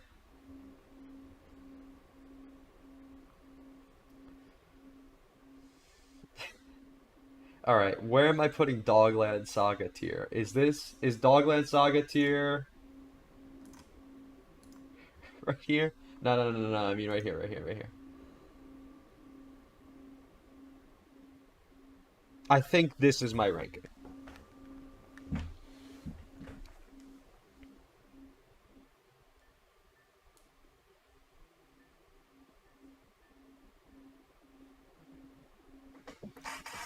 Like, I would put Dogman Saga. Oh, you know, I'd put Volume 19 at the top of A. I'm leaving it in its own tier for the jokes, but it would be top of A.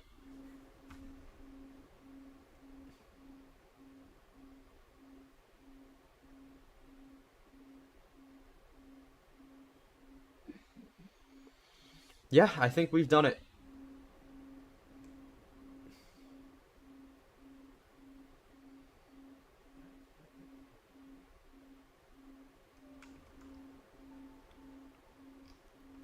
Alright, yep. I'm gonna go remove D.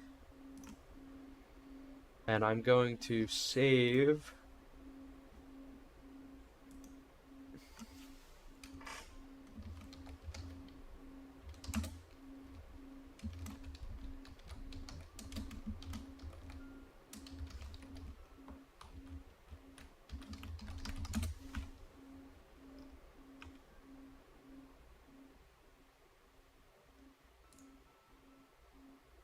We're gonna save it.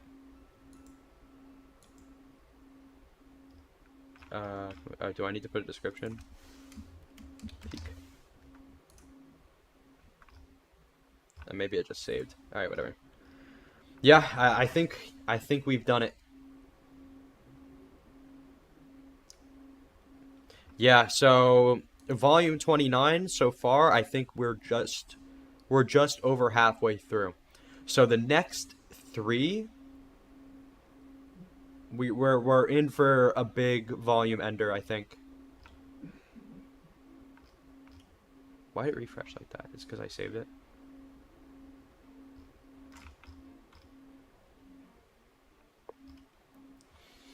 We're in for a big volume ender, and I think the volume ender is going to be Misekbekwe and Thorfinn. So I think we have 2 more chapters of the Fort Siege. Or maybe 1 more chapter of Fort Siege, and then next chapter is going to be half Fort Siege, and then half Thorfinn Misekbekwe, and then the last chapter of the volume being full Thorfinn Misekbekwe. I think that makes sense. Oh man, I'm so excited. 29 and 30 I think are going to both be peak. They have to be. The end of the story is going to be peak.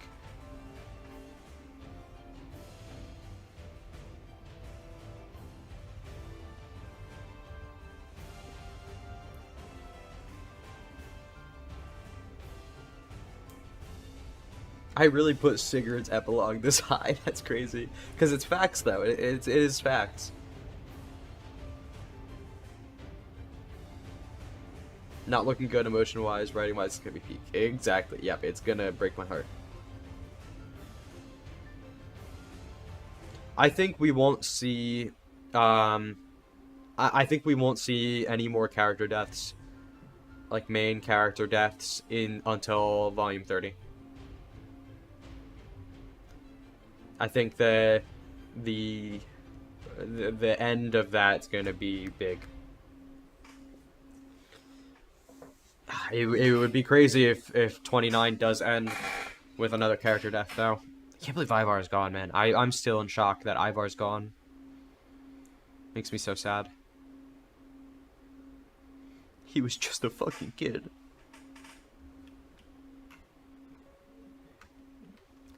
Alright, let's post this to Twitter.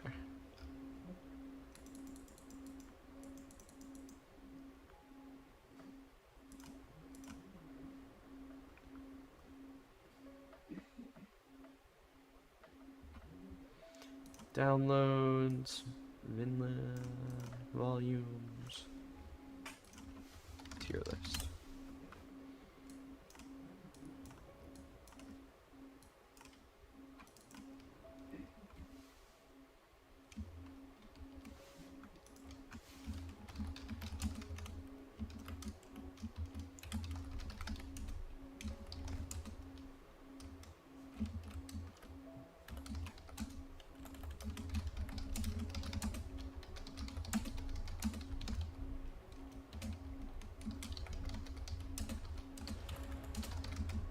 And I'm gonna, in the tweet, I'm also gonna put a link to make your own.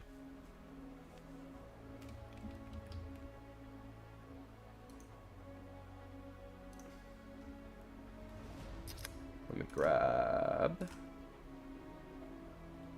Yeah, next chapter is going to be shorter, true. That's, yeah, 18 pages. I don't expect too much. I have to check, actually. How many pages was 214?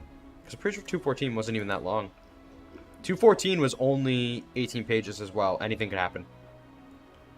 Anything could happen. 214 is exactly 18 pages.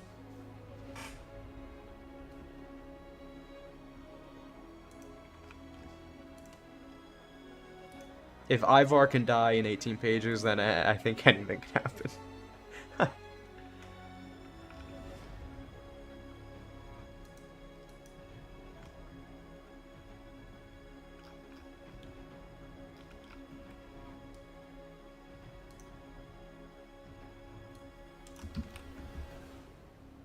Kind of off topic, but do you think that Thorfinn and Thorkel will duel like Thorkel said at the end of the Baltic?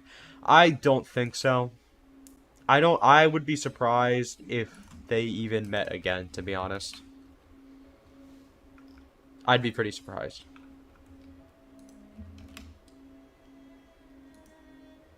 I just think Thorkel kind of had... I think we'll see Thorkel again. I think he's too important of a character to not be in an epilogue of some sort. But I don't see a reason why Thorfinn would end up in the same room as him again, never mind having to duel him.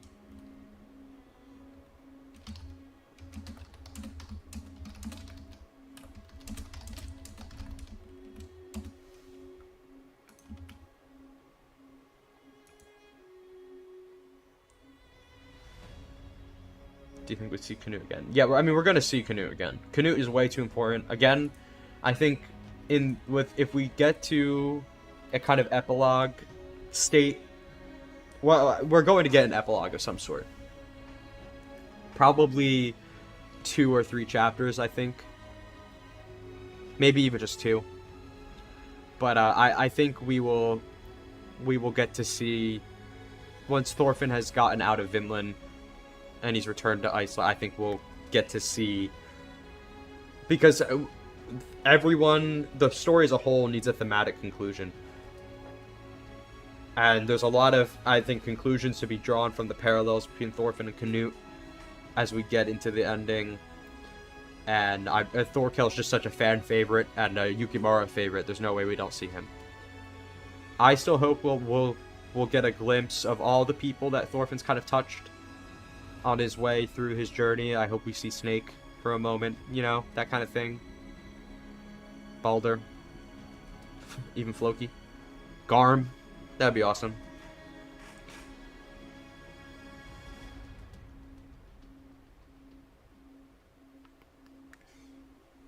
But I would like to see one more conversation between Canute and Thorfinn, though. I think it would be awesome if Canute basically sent him summons after he returns to Iceland. If Canute somehow gets word that Thorfinn's returned. Honestly, epilogue might even be longer than I'm thinking, because we also have to deal with Thorfinn has to kind of answer to Halfdan after this. I don't want the... Oh my god, and we're already halfway through volume 29. It feels like there's no time. I'm so scared. It feels like there's no time. I was initially thinking, oh, we may not even reach volume 30, but now I think it's 30 even enough. Stuff's gonna be happening fast, is what I'm getting at. 50 chapter epilogue arc, please. Yeah, no, just never end it. Let's just never end it.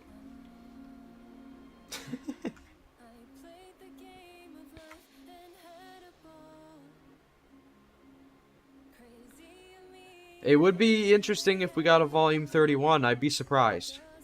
I would be surprised. Don't underestimate how much can happen in one volume. Think about everything that happened in volume 14. We've got the Olmar admitting his cowardice. We got the 100 punches, no enemies. Thorfinn confronting Canute, and Homecoming, meeting Thorfinn's mom. Well, you know, reuniting Thorfinn and his mom. So much happens in volume 14. And then include half of volume 13.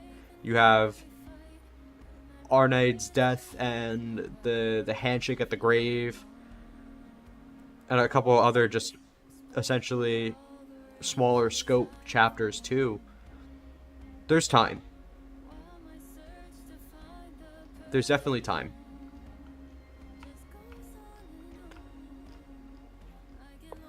I would just like to see the fallout of Vinland, of you know, Thorfinn returning home. I would like to see,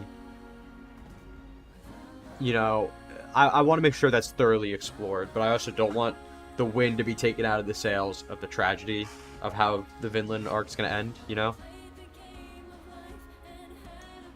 Yeah, I mean, we're just gonna let him cook, exactly. I've come this far having complete faith, and I haven't been disappointed yet, so.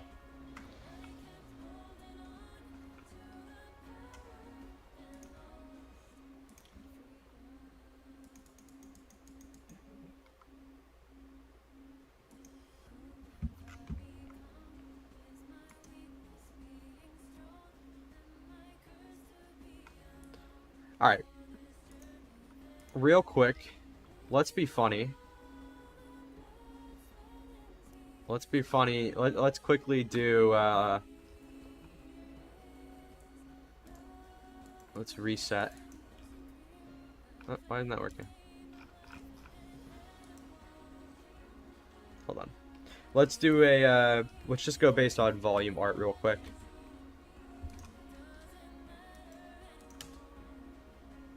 Let me just refresh this. Hello? Did I break Tier Maker? Oh, there it goes. Alright, let's quickly do a volume art tier list. Alright. Here we go. Ready? D. This is the worst. I hate this cover.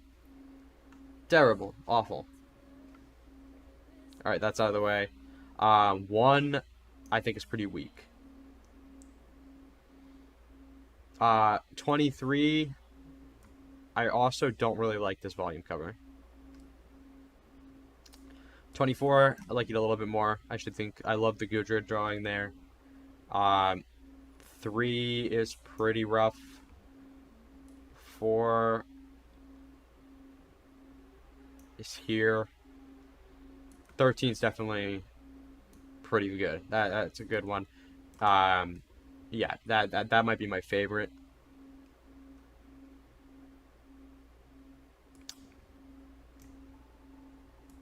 '25 and 27 are both side by side there. I think 28's an S tier. I think 6 is pretty good. I actually love 16. I'm gonna put that one in A. 12 also an A. I love Hunter and the Hunted, but I don't think this one's that special. 14. Ooh.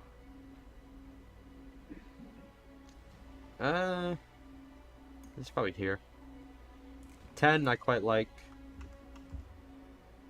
18's really solid, actually. Let me put that here. 11 is good. I think it's better than Hunter and the Hunted, but it goes here. Funny Garm. Funny Garm. Probably here. This Thor's one is okay. I think the colors on 6 beat it out for me. 20, I actually kind of like this. 21, this is a really good one. 22, I think is even better. 22 probably goes up here. I love the dynamic angle of this. This one just rocks. 26, I think 26 is okay. I think 25 is a much better cover for the Vinland arc, as much as I like this one. I think I put this here. I like this Canute art, actually. Probably goes here. This Askeladd art is good.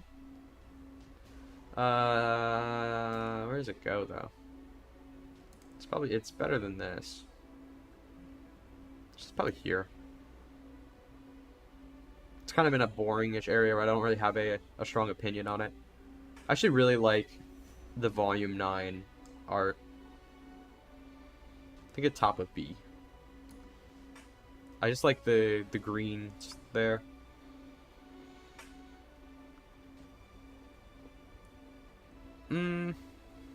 Do I really like 21 that much? Don't think I do. Probably goes here. Nah, here. That Canute one's cool.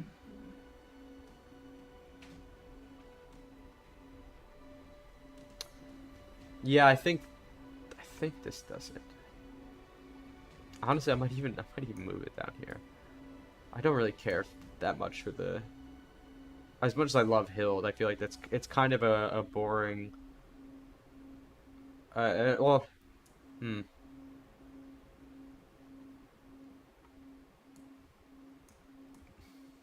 I think this. Yeah, I think this is my art tier list.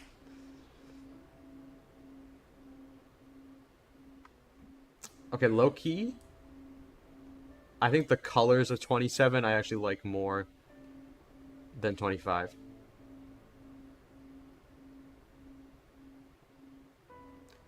Even though 28 looks better than 27, book 14 got a feature gift feature too important. Absolutely agreed. Yeah, if I can't have book 14 and 13 side by side looking like this, I'm gonna be mad.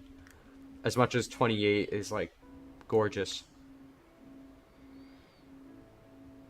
I just think 28 is like this is the best colored Yukimura art I think I've seen. The colors here are just perfect. But I love the layout of 13, and 15 is actually the best colored art from Yukimura. I love the 15 art so much.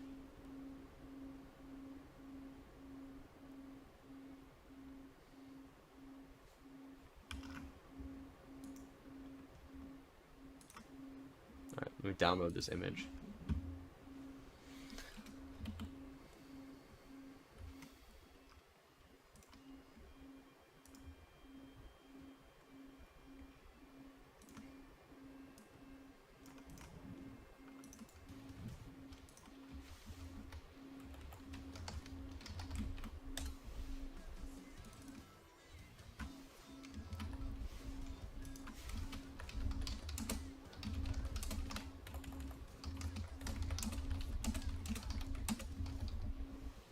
People disliking 13 because it's too busy. What? Which one is that? Oh, that one. Nah, I don't agree with it. I think it reminds me of a movie poster. It's very cinematic, and that's what I love about it.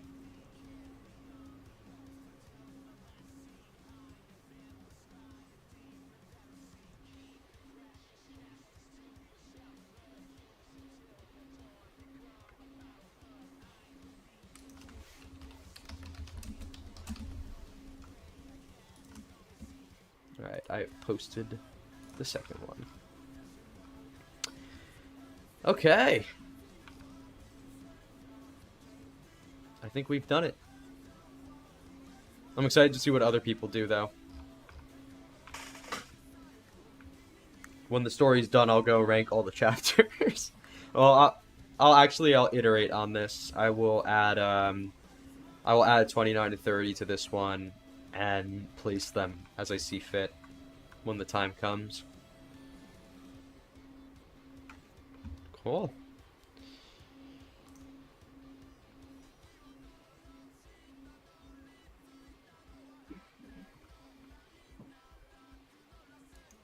Alright, how long did that take me? I figured I would take a while to do this. 2 hours? Yeah, that's about right.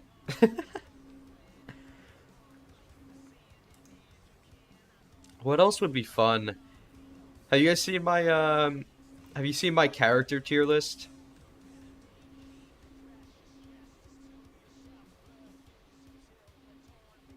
I think I've posted it on Twitter before. But times have changed. Maybe I'll have a different opinion. All right, we'll end in a little bit, but let me go do a character tier list actually. Vinland Saga character tier list.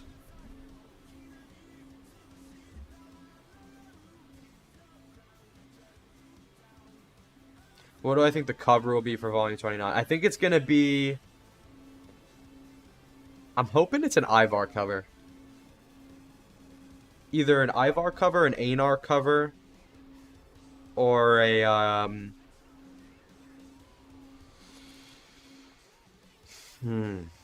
mean, it depends how these last 3 chapters of the volume. I mean, assuming 3 chapters, it depends on how these chapters go.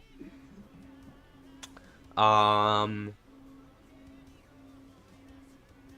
think an Ivar solo cover would be cool. I don't want another Thorfinn cover. I think Thorfinn gets a lot of covers. I mean, he's the main character. Of course, he's going to get a lot, but I'd like to see either an entirely Einar-focused one, an Ivar-focused one, or maybe both. It really depends on how the rest of the volume progresses. But, you know, I think Ivar needs his, like, equivalent of this Garm cover, for example. I think Ivar's earned that.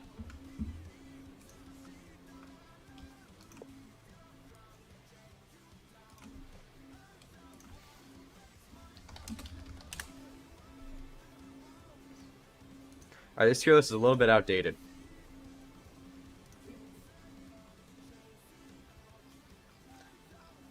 Okay, this was my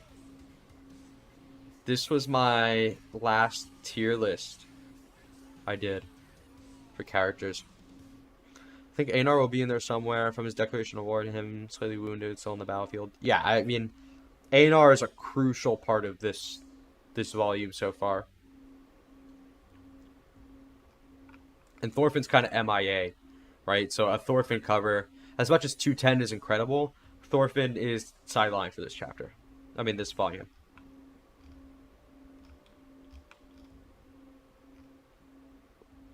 Have any of my opinions changed here? This was pretty recent. I mean, yeah, Einar totally goes up. I wanted to keep S tier to 5 characters though, and Einar is so good, but my soft spot for Siggy. My soft spot for Siggy kind of takes over.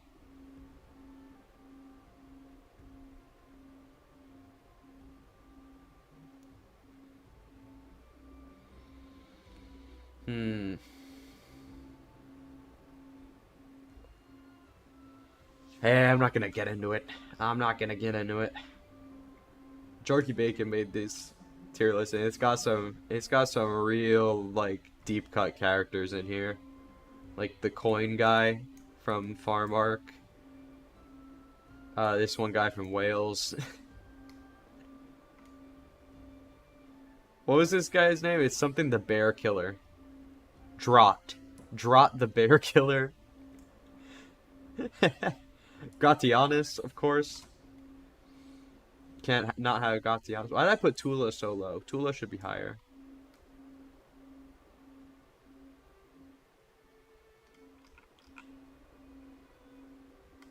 I think Ivar probably goes up. Oh yeah, you just said that too. Yep. Yeah, I think Ivar probably goes up. The conclusion for his character is just too good.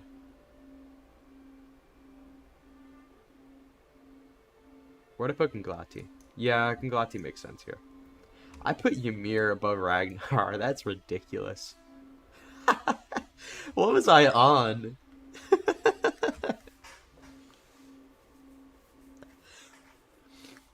No, there's too many. There's too many for me to revise this right now. But yeah, I think if I were to make changes, Ivar's probably going up to A.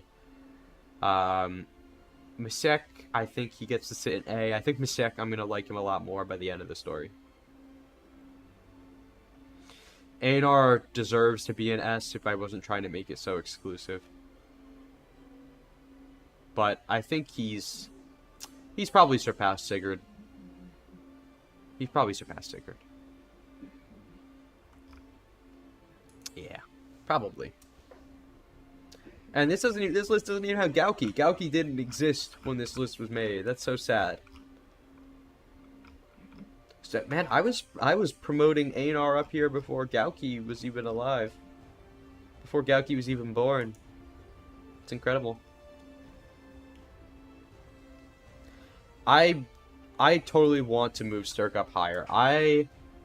I moved Sturk down a bit more when the whole when his ignorance was kind of came into play, and I felt that took some wind out of his sails. But he's a really good character. He's a really solid character. I think I probably put him above, like above Hakrid. I probably put him right below Garm for now, and then I put Ivar probably right above Garm, like that. I mean, Ivar probably goes higher, but yeah, I'm gonna revise this when the story's done, for sure. Probably limit it a bit more to get rid of some of the nonsense characters.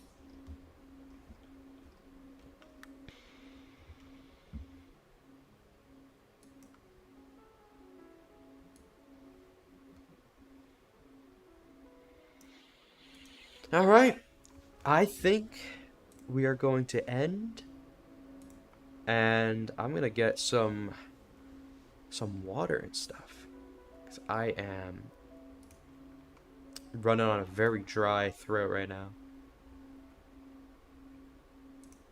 This was fun though. This was fun.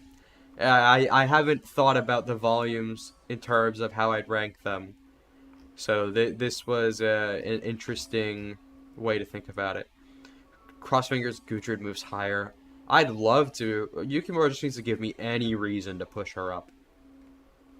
Like, it's sad, but Nisquaji has more thematic relevance to the current arc than Gudrid has at the moment. It's unfortunate. Honestly, Bug Eyes has more relevance, which I never thought I'd say. Yeah, I'd like to see her go higher, but yeah, not happening, unfortunately.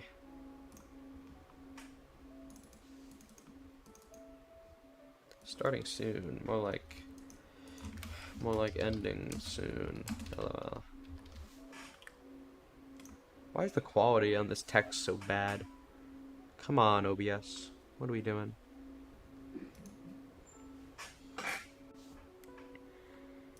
I'm excited to see how other people rank their volumes. I know it seemed like a lot of you shared my my opinions though.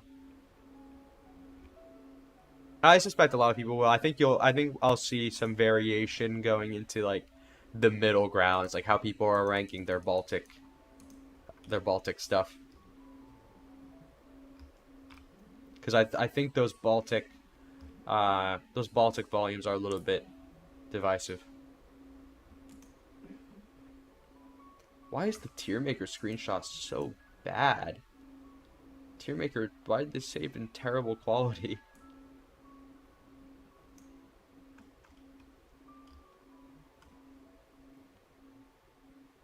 Damn, I missed it live. Ah, sorry.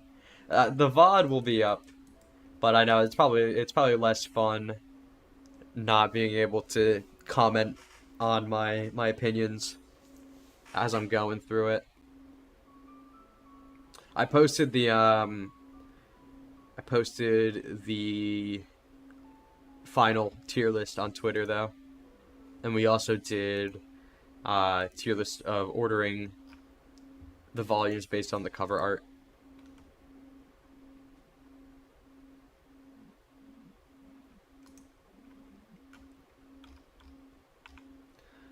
But go make your own. Everyone, make your own. Reply in my my Twitter thread with your own. I want to see what people think.